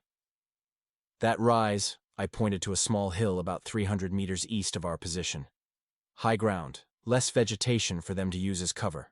"I'll pass the word," Jenkins said, disappearing back into the perimeter to relay the plan. Moving wounded under fire required precision, courage, and luck, especially with inexperienced men making up half our force. I organized the veterans to provide covering fire, while the others prepared to transport the casualties. "On my signal," I instructed. 3 smoke grenades for concealment. Move fast, don't stop for anything." The men nodded, faces taut with concentration. Even the replacements had settled into the cold focus that combat demands. Fear remained. Only a fool feels no fear. But it had crystallized into something useful, something that sharpened rather than paralyzed. When the signal came, chaos erupted again. But controlled chaos this time, directed chaos. Smoke billowed across the killing zone as we laid down suppressive fire. The wounded were half carried, half dragged toward the hillside as the rest of us leapfrogged in protective formation. The enemy adjusted quickly, shifting their fire toward our new movement. Rounds snapped past with their distinctive crack, close enough that I could feel the displacement of air against my face. Halfway to the hill, one of the replacements stumbled, a bullet finding his thigh. He went down with a cry that cut through the firefight's cacophony. No hesitation. No pause. I changed direction immediately, laying down covering fire as I moved toward the fallen soldier. Time compressed into a series of fragmentary impressions, the weight of my rifle against my shoulder, the acrid smell of cordite, the look of pained surprise on the young man's face as I reached him. "I got you," I told him, slinging my rifle to free my hands. "Put your arms around my neck." He was heavier than he looked. Dead weight, the term suddenly taking on new meaning. I staggered under the burden but kept moving, half carrying, half dragging him toward the relative safety of the hill where the others had established a perimeter. Jenkins appeared at my side, taking some of the weight as enemy fire intensified around us. Together, we managed the last 50 meters, collapsing behind the crude sangars the others had already begun constructing from loose rocks and earth. "Dust off inbound," Wilkins reported, his voice steady despite the blood soaking his sleeve from a wound I hadn't noticed earlier. "ETA 5 minutes. 5 minutes seemed to always be the usual response. 5 minutes could be an eternity in combat. I checked my ammunition, 2 magazines remaining, plus the partial one in my rifle. Not enough for a prolonged engagement. "Conserve ammo," I ordered. "Single shots, confirmed targets only." The helicopters arrived as promised. 2 Hueys, one a dust-off medevac, the other a gunship providing cover. Their distinctive whop-whop-whop echoed across the jungle as they approached our position. The enemy, recognizing the vulnerability of the moment, increased their fire. The gunship responded immediately, its door gunners pouring devastating fire into the tree line, while its rocket pods launched with devastating effect. "Prepare the wounded," I shouted over the din. 20 seconds to touchdown. What followed was another exercise in controlled chaos, loading the casualties while maintaining a defensive perimeter. The helicopters vulnerable on the ground, the enemy fire temporarily suppressed but not eliminated. As the dust-off lifted off with its precious cargo, the gunship remained, circling protectively as we prepared to withdraw. The fight had shifted in our favor with the arrival of air support, but we weren't out of danger yet. "Mitchell!" Wilkins appeared beside me, his face ashen from blood loss. "You're in command now. Lieutenant's evacuated, and I need to be on the next bird." I stared at him, the implications sinking in slowly. With Walsh and Wilkins gone, leadership fell to me, the senior specialist remaining. Not officially an officer or even an NCO, but the man with the experience, the combat time. "Understood," I said finally. "I'll get them home." Wilkins clasped my shoulder with his good hand. "I know you will." Something passed between us in that moment, an understanding that transcended rank and regulation. Then he moved toward the inbound second helicopter, leaving me to organize our withdrawal. The journey back to base was tense but uneventful. The enemy, having taken significant casualties from the gunship, chose not to pursue. We moved in tactical formation, the remaining veterans on the perimeter, the replacements in the center, everyone scanning constantly for threats. I found myself in a strange state of heightened clarity. Every sense seemed amplified, the subtle variations in jungle sounds, the changing texture of light through the canopy, the smell of vegetation and sweat and lingering cordite. I was simultaneously exhausted and more alert than I'd ever been. Responsible now not just for my own survival but for everyone's. When the firebase appeared through the trees, I felt no relief, only a hollow acknowledgement that we'd made it this time.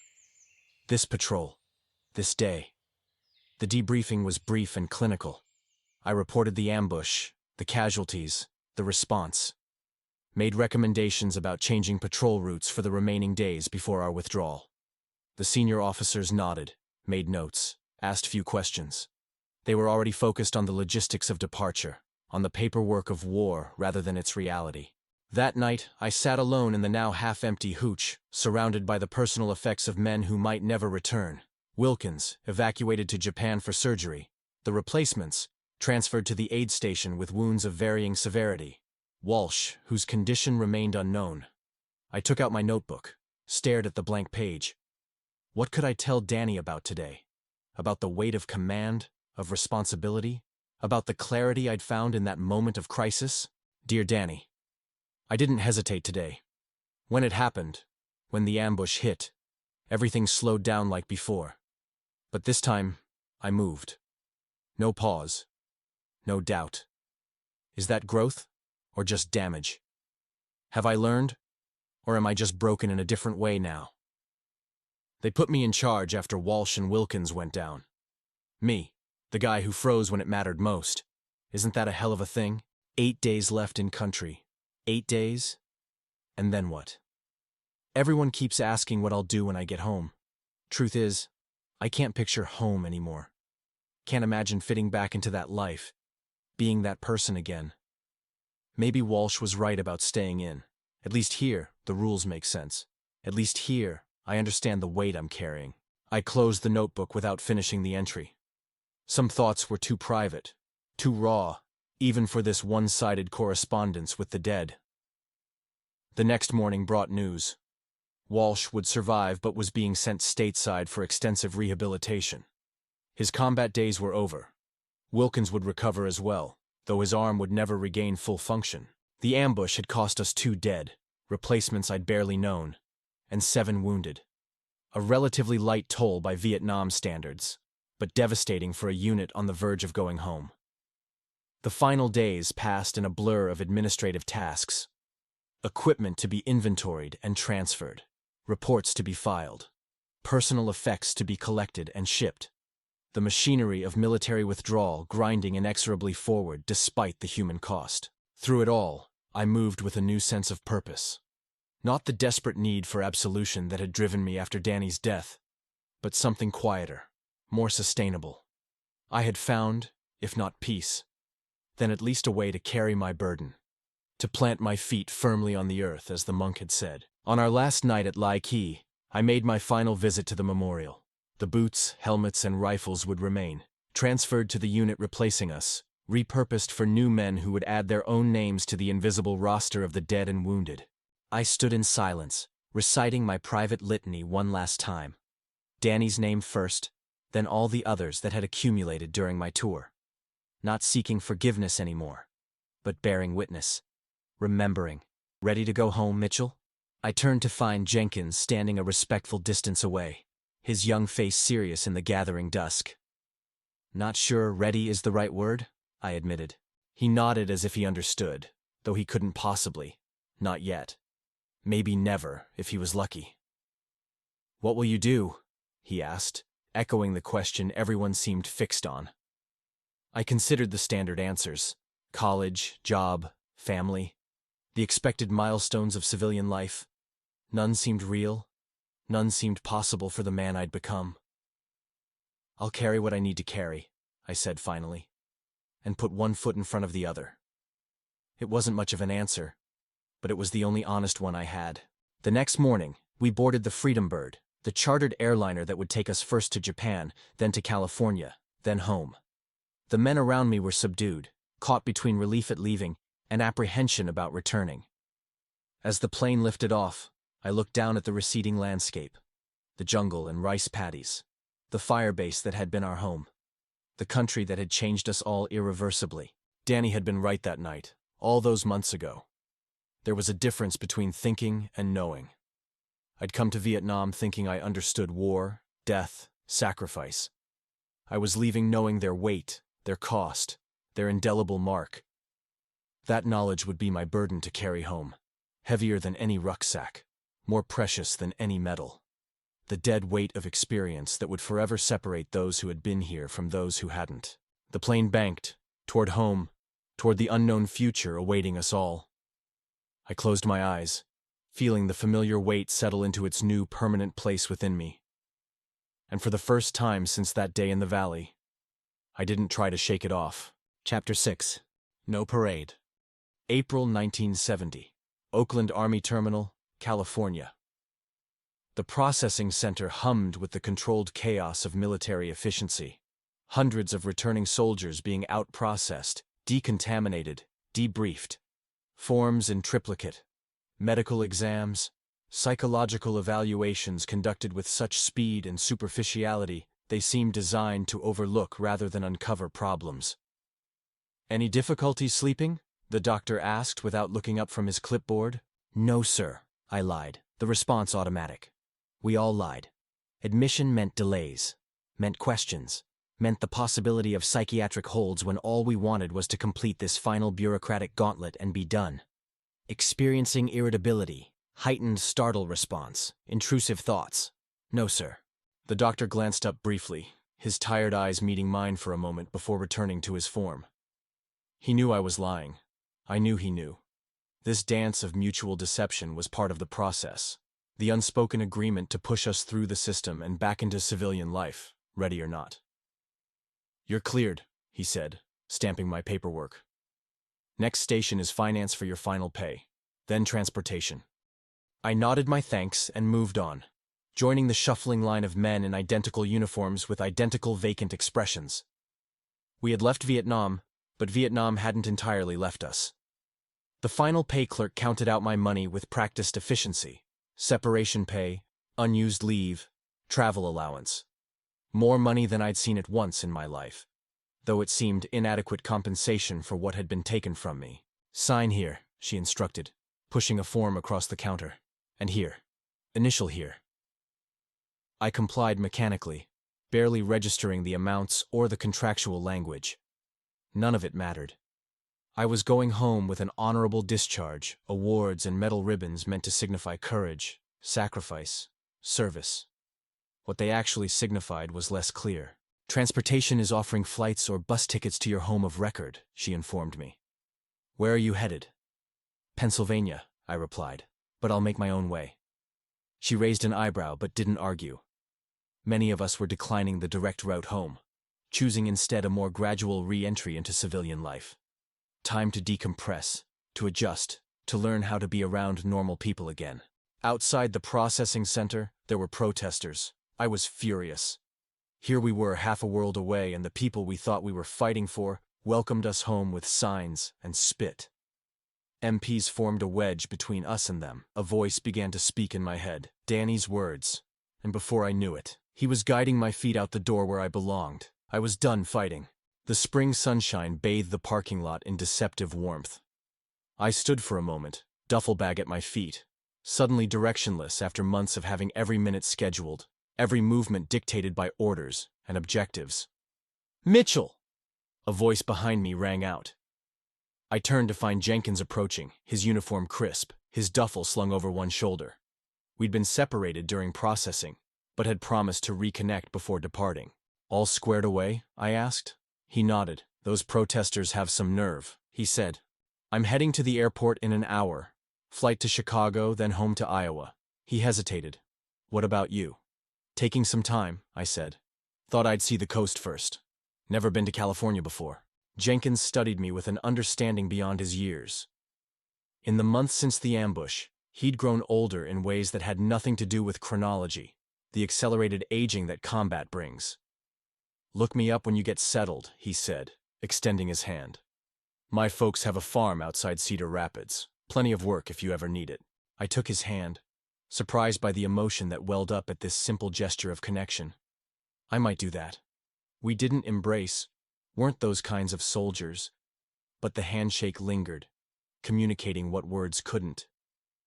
"Take care of yourself, Jenkins. You too, Mitchell, and thanks for bringing us home." He walked away then, disappearing into the crowd of returning soldiers and waiting families. I watched him go, wondering if I would ever see him again, if any of these tenuous wartime connections would survive the transition to peace. I hefted my duffel and headed for the base exit, walking away from the military with the same purposeful stride that had carried me through jungles and rice paddies. Outside the gate, several taxis waited, drivers leaning against their vehicles with the patient resignation of men accustomed to ferrying shell-shocked soldiers. "Where to, specialist?" one asked, eyeing my combat patches and ribbons with knowing eyes. "Bus station," I decided. Greyhound. The ride passed in blessed silence, the driver intuitive enough to recognize my lack of interest in conversation. Oakland flowed past the windows, a city going about its normal business, oblivious to the thousands of changed men being processed through its military terminal, filtering back into civilian society like ghosts returning to the living. At the bus station, I purchased a ticket west, toward San Francisco, toward the Pacific, toward nowhere in particular. Just away. Away from the immediacy of homecoming, from the expectations of family and friends who couldn't possibly understand what I'd experienced, what I'd become. I remembered the day after getting my draft letter. My father's face. His eyes, his not knowing, and all his years of silence. It all made sense to me now. The bus was half empty, allowing me the luxury of a row to myself. I stowed my duffel in the overhead rack, keeping only my notebook, my letters to Danny, close at hand. The habit of writing to him had become too ingrained to abandon, a ritual that provided structure when everything else seemed chaotic. As the bus pulled away from the terminal, I opened the notebook and began what I assumed would be my final entry. "Dear Danny, it's over. Officially, anyway. Honorable discharge, medals, final pay. Freedom. That's what they call it. Freedom bird, freedom papers, free at last. Doesn't feel like freedom. More like exile. From what? I'm not sure yet. I'm not going straight home. Can't face it yet. The questions, the expectations, the inevitable disappointment when they realize their son isn't the same person who left. Need some time to figure out who I am now before I try to explain it to anyone else. The processing was a joke. Any problems readjusting? They ask, while making it clear the only acceptable answer is, no sir. Check the box, move along next. 20 minutes to evaluate what will take years to unpack, if ever. No parades waiting for us, Danny. No ticker tape. No brass bands. Just paperwork and a bus ticket, and thank you for your service, from people who look away before they can see anything in our eyes. Maybe that's for the best. What would we do with a parade anyway? I stopped writing as the bus merged onto the highway. The reality of civilian life flowing past at 55 miles per hour. Normal people in normal cars going about normal business. The mundane miracle of ordinary existence that had become so foreign to me. San Francisco emerged through the coastal fog like something from a dream. The iconic bridge, the hills, the Victorian buildings climbing impossible grades. I disembarked at the terminal downtown, momentarily overwhelmed by the crush of humanity, the cacophony of urban life unregulated by military precision. For 3 days, I wandered the city like a ghost. Haight Ashbury with its hippies and head shops, Fisherman's Wharf with its tourist traps and seafood stalls, Chinatown with its exotic scents and sounds. I observed it all with detached interest, like an anthropologist studying an unfamiliar culture. On the 4th day, I found myself at a small coffee shop near Golden Gate Park, nursing a cup that had gone cold while I stared out the window at passing pedestrians. Mind if I join you? The voice pulled me from my thoughts. I looked up to find a middle-aged man in a flannel shirt and jeans, his beard streaked with gray, his eyes carrying the distinctive 1,000-yard stare I'd learned to recognize. Free country, I replied with a shrug. He set his coffee down and extended his hand. Jim Hawkins, Korea, 51 to 53. I hesitated only briefly before taking it. Michael Mitchell, Vietnam, 69 to 70. Hawkins nodded, settling into the chair across from me. Thought so. Can spot it a mile away now? How long you been back? 4 days. Going home? I shrugged again. Eventually. Tough transition, he acknowledged, sipping his coffee. Took me 2 years before I could sleep through the night. Another 3 before I could talk about it with anyone who wasn't there. I said nothing, unsure how to respond to this unexpected candor from a stranger. Part of me wanted to end the conversation, to retreat back into the isolation I'd wrapped around myself like armor. But another part, a part I'd thought long silenced, craved the connection, the understanding that could only come from someone who'd walked a similar path. Got family waiting? Hawkins asked. Parents. No wife, no kids. He nodded thoughtfully. That's both easier and harder. No one depending on you, but no one giving you a reason to get your crap together either. The blunt assessment startled a laugh from me, the first genuine laugh I could remember in months. That's one way to put it. Only way I know, Hawkins replied with a slight smile. Direct approach. Figured you'd appreciate that, soldier to soldier. Former soldier, I corrected. No such thing, he said simply. Uniform comes off. Training stays. Experience stays. He tapped his temple. War stays. The truth of it silenced me. I looked down at my cold coffee, suddenly acutely aware of the notebook in my jacket pocket. My letters to a dead man, my private confessional. What's your plan?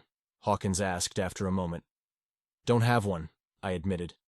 Just existing, day by day. He studied me with knowing eyes. That works for a while, then it doesn't. What worked for you? Found purpose. He gestured vaguely toward the park. Started a veterans group. Informal thing, just guys meeting to talk. No doctors, no forms, no bureaucracy. Just men who understand. And that helped? Nothing fixes everything, but carrying it together is better than carrying it alone. The monk's words echoed in my memory, about learning to carry the weight with grace, about using it to plant my feet firmly on the earth. Perhaps this was part of what he'd meant. "When do you meet?" I asked, surprising myself with the question. "Thursdays, 7 o'clock. Building near the VA hospital on Clement Street." He pulled a matchbook from his pocket, scribbled an address on the inside cover. "Come if you want. No pressure, no commitment." I took the matchbook, tucking it into my pocket alongside the notebook. "Maybe." Hawkins stood, extending his hand again. "Hope to see you there, Mitchell. If not, good luck. Long road ahead." After he left, I remained at the table, turning our conversation over in my mind. The unexpected connection had cracked something open within me, a tiny fissure in the walls I'd built around my experience, my grief, my guilt. That night, in the cheap hotel room I'd rented near the bus station, I took out my notebook again. "Dear Danny, met someone today. Another vet. Korea, not Nam. Seemed to recognize something in me that I don't fully recognize myself yet. He talked about purpose, about carrying the weight together instead of alone. Invited me to some veterans group he runs.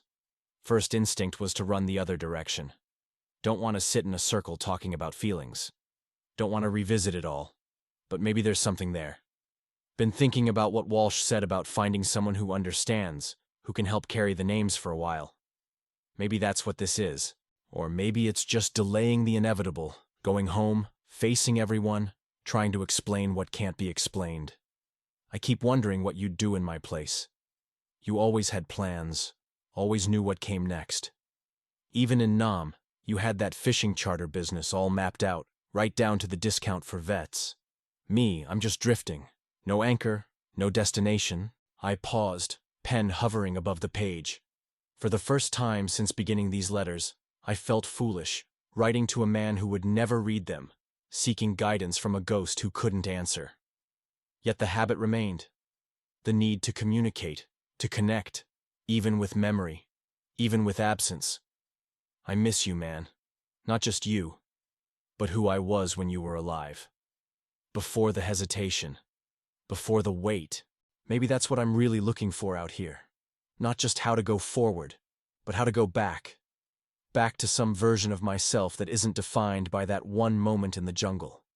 Thursday arrived with San Francisco's characteristic fog, transforming the city into a dreamscape of muted colors and softened edges. I spent the day walking, mile after aimless mile, as if physical motion could somehow quiet the restlessness in my mind.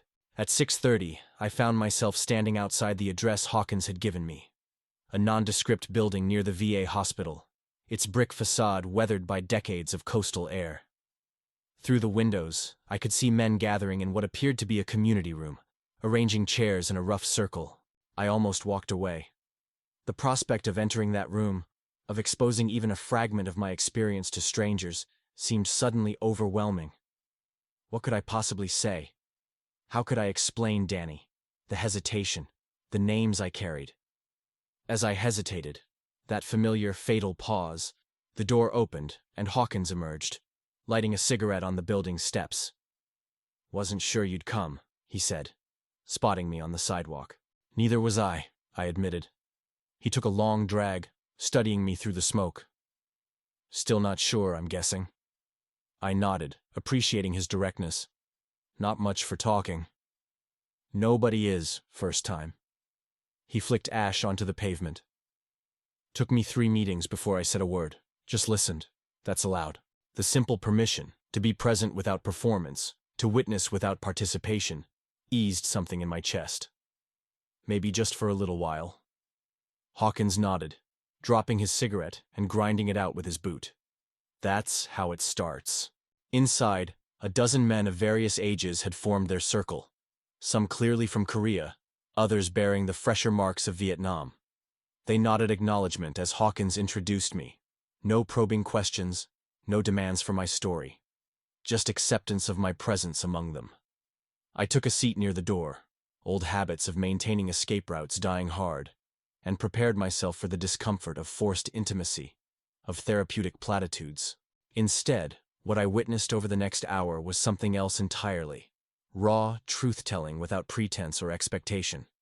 Men speaking haltingly of nightmares and flashbacks, of marriages strained or broken, of civilian jobs that seemed meaningless after the life and death clarity of war, of guilt that wouldn't fade, of memories that wouldn't dim, of weight that wouldn't lighten. No one offered solutions. No one tried to fix anyone else's pain. They simply acknowledged it, received it, held space for it. When the meeting ended, several men approached to welcome me, to invite me back the following week. No pressure, no expectation, just the door left open. Outside, Hawkins fell into step beside me as I walked toward the bus stop. "Thoughts?" he asked. "Different than I expected," I admitted. "Better or worse?" I considered the question. "Realer." He nodded, understanding the distinction. "That's what we aim for. No nonsense, no forced healing, just truth and witness." "And that's enough?" "Sometimes," he said. "Sometimes it's all there is." We reached the bus stop in companionable silence. As my bus approached, Hawkins extended his hand once more. "Next week?" he asked. I took his hand, feeling the first tendrils of connection, fragile but real, extending through the isolation I'd cultivated.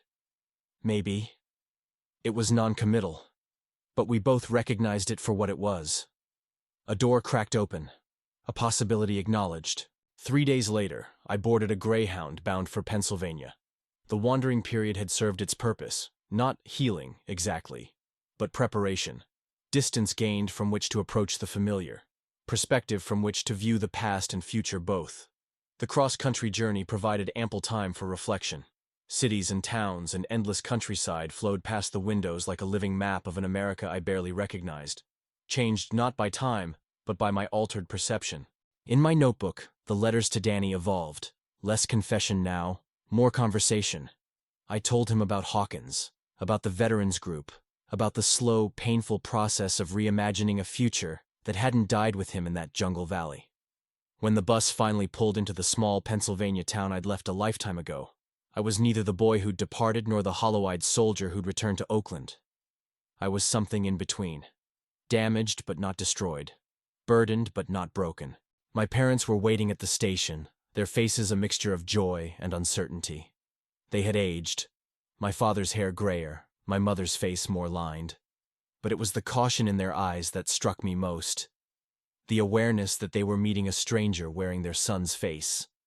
"Michael," my mother said, stepping forward hesitantly. I set down my duffel and embraced her, feeling her tears against my chest.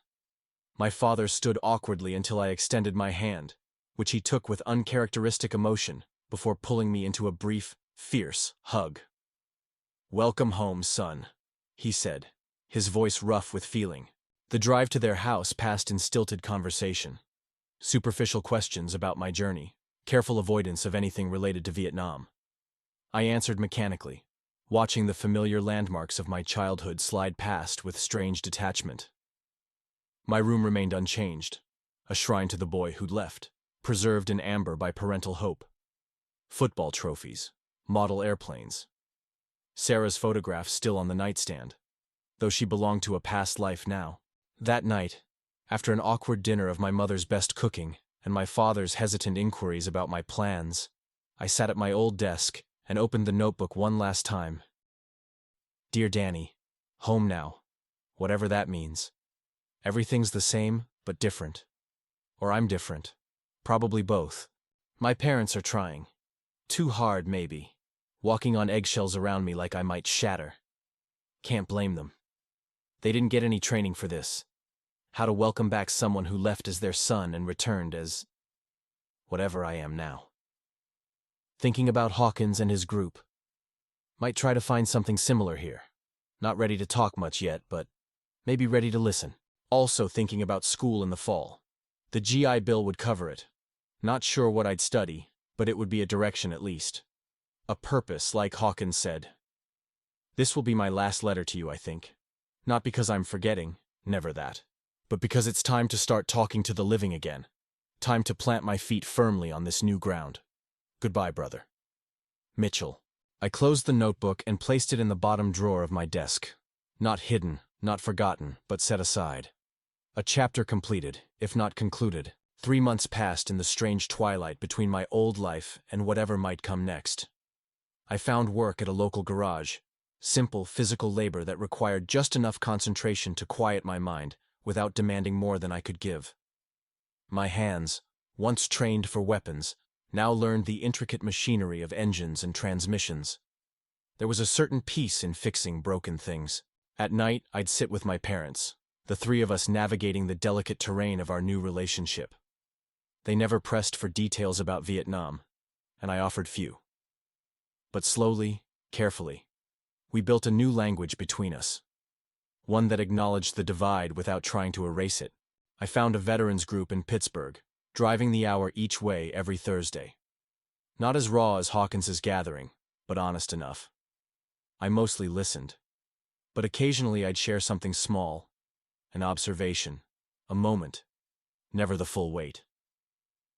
Each time, the burden lightened slightly, redistributed among men who understood its shape and heft. On a warm August evening, I was closing up the garage when Jenkins appeared, lean and tanned from farm work, but with the same knowing eyes I remembered from Vietnam. "Thought I'd find you here," he said, leaning against the doorframe. "Your mother told me where you worked." I wiped my hands on a shop rag, genuinely pleased to see him. "Iowa get boring? Harvest is done," he replied with a shrug. "Thought I'd take a road trip, see how you were settling in before I take care of some unfinished business." The phrase struck me as odd, but I didn't press. We went for beers at a local tavern, exchanging the careful conversation of men who share a past too heavy for casual reminiscence. "Still planning on engineering school?" I asked. Jenkins took a long pull from his beer, something flickering across his face. "Maybe. Been thinking about other options lately. Sometimes you realize there are things you left undone, you know?" "What about you?" he asked, changing the subject. "Fall semester starts soon. Been thinking about it," I admitted, just not sure what direction to take. Jenkins nodded, understanding the question went deeper than academic majors. "You hear about Walsh?" The mention of our former lieutenant caught me off guard. "Not since the evac." "He's back in," Jenkins said. "Different capacity. They've got him working with returning vets at Fort Dix, transition programs, readjustment counseling. Says he can do more good there than anywhere else." He paused, studying his beer bottle. "Been hearing some interesting stories from the guys he's helping. Guys who've been through things that make our tour look like a walk in the park." Something stirred in me at this information. Not quite envy, not quite longing, but recognition of a path I hadn't considered. "Seems to have found his purpose," I said, echoing Hawkins' words. "He asked about you," Jenkins continued. "Said to tell you they're looking for men with combat experience who can relate to the new returnees. Guys who understand what it's like coming back." He pulled a folded paper from his pocket, sliding it across the table. "His contact information if you're interested." I stared at the paper, not reaching for it. "I just got out." 4 months ago, Jenkins corrected. "And it's not combat. It's helping guys like us find their way back." "What makes you think I've found my way back?" Jenkins smiled slightly, but it didn't reach his eyes. "The fact that you're asking that question instead of denying there's a way back at all." As we prepared to leave, Jenkins gripped my shoulder. "Take care of yourself, Mitchell. And if anyone comes asking about me in the next few weeks, just tell them I went back to Iowa for school." The request seemed strange, but I nodded. "Everything okay?" "Will be," he said. "Just might be off the grid for a while, settling some old debts." When he left the next morning, continuing his eastward journey, the paper with Walsh's information remained on my kitchen table. An open question, a possible direction. That evening, my father found me on the back porch, staring at the folded note as if it might speak. "Job offer?" he asked, settling into the chair beside me. "Something like that," I replied. "Military adjacent, working with returning veterans." He nodded slowly, digesting this. Since my return, we'd established an unspoken agreement. He wouldn't ask directly about Vietnam, and I wouldn't volunteer information that might worry him. "You thinking about taking it?" I shrugged. "Not sure yet." We sat in silence for a while, watching the summer light fade over the backyard where I'd played as a child. The war seemed simultaneously a lifetime ago and still fresh, like a wound that had closed but not fully healed. "Your grandfather came back from the Great War different," my father said suddenly. "Never talked about it. Not once in all the years I knew him." I glanced at him, surprised by this disclosure. My grandfather had died when I was 10, a quiet, stoic man who'd worked the same factory job for 40 years. I knew he'd served in France, but nothing beyond that basic fact.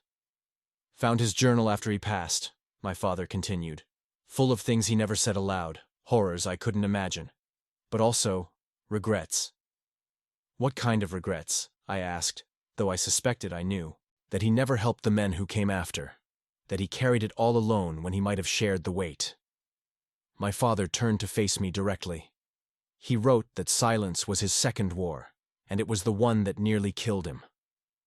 The words hung between us. An offering, an acknowledgement, a permission I hadn't known I needed. "I want to help," I said finally. "But I'm not sure I'm fixed enough myself to be useful to anyone else." My father reached over, his calloused hand settling briefly on my shoulder. "Maybe that's exactly what makes you qualified." 1 week turned into a month, and then 2. Danny spoke to me to move. I called the number Jenkins had left. Walsh answered on the 3rd ring, his voice instantly recognizable despite the months since I'd heard it. "Mitchell," he said when I identified myself. "Good to hear from you. Jenkins passed along my message, I take it?" "He did," I confirmed. "Said you're working with returning vets now." "That's right. Transition program at Fort Dix. Teaching the Army how to bring soldiers home properly. Not just physically, but the rest of it too." There was purpose in his voice that hadn't been there in Vietnam. Not the grim determination of survival, but something more sustainable.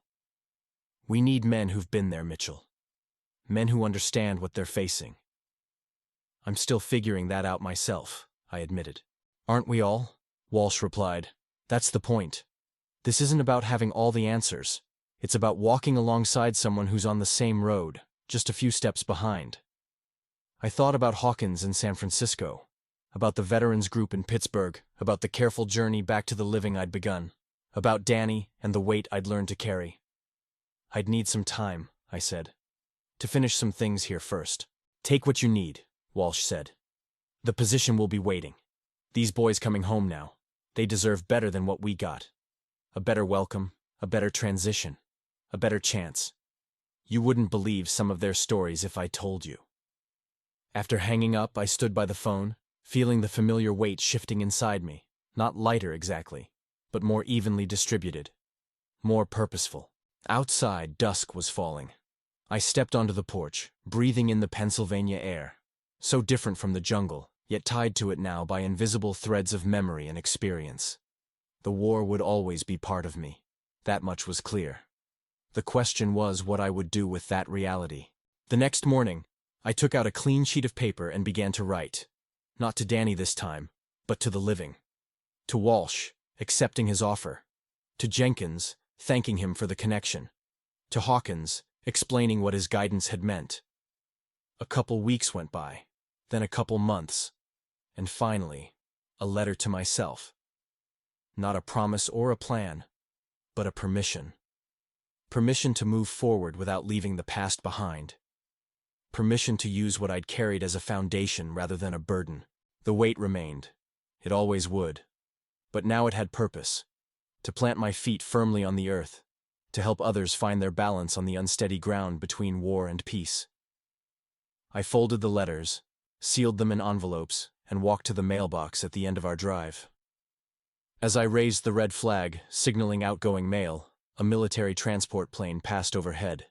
A C-130 from the reserve base 30 miles away, its distinctive drone familiar yet distant now. I watched its path across the clear blue sky, feeling the simultaneous pull of two worlds, the military life I'd left behind, and the civilian future stretching before me. Not an either-or choice, I realized, but a synthesis. A third path that incorporated elements of both. The decision wasn't just about staying home or serving again. It was about finding the place where my experience could become useful, rather than merely painful. Where the weight could become foundation, rather than burden. As I walked back to the house, I felt something I hadn't experienced since before Vietnam.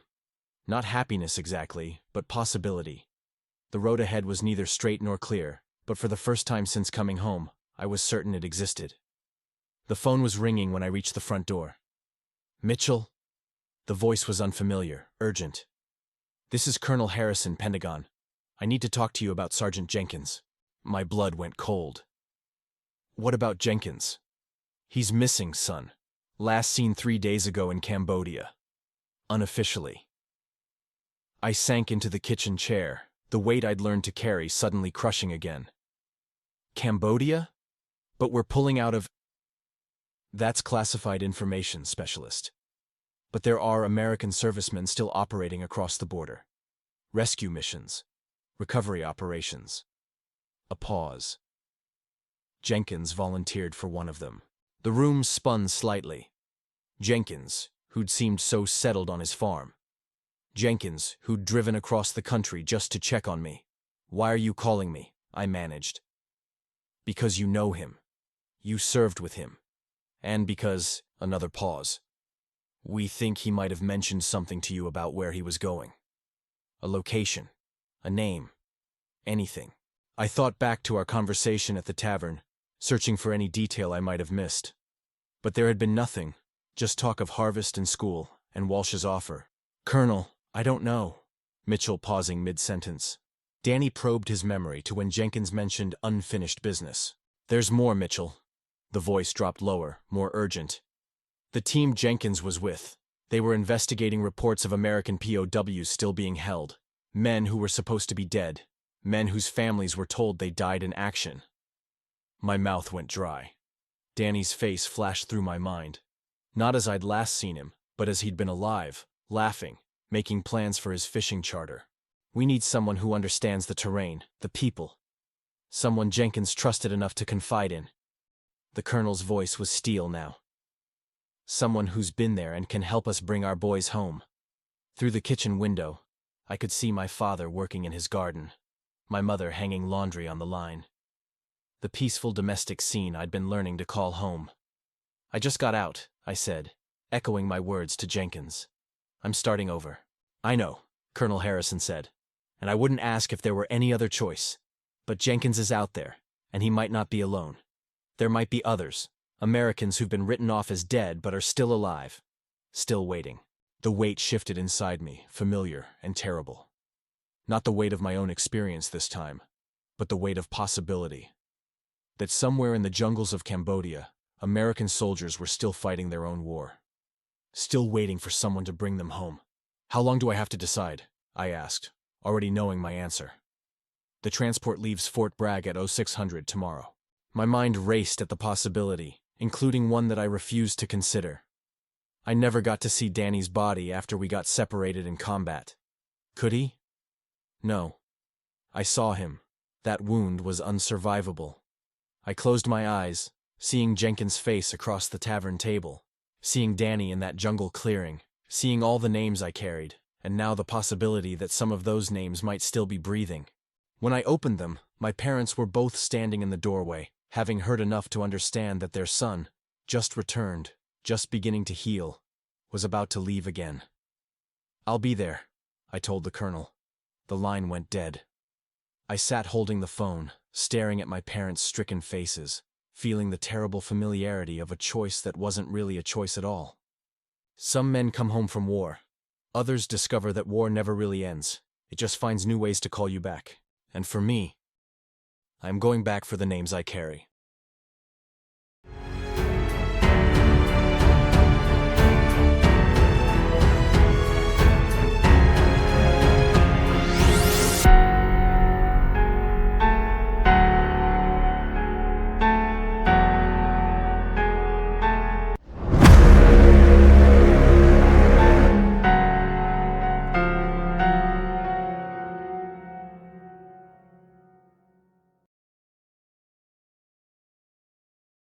This book was brought to you by the Mitchell family, in partnership with Military Audiobooks.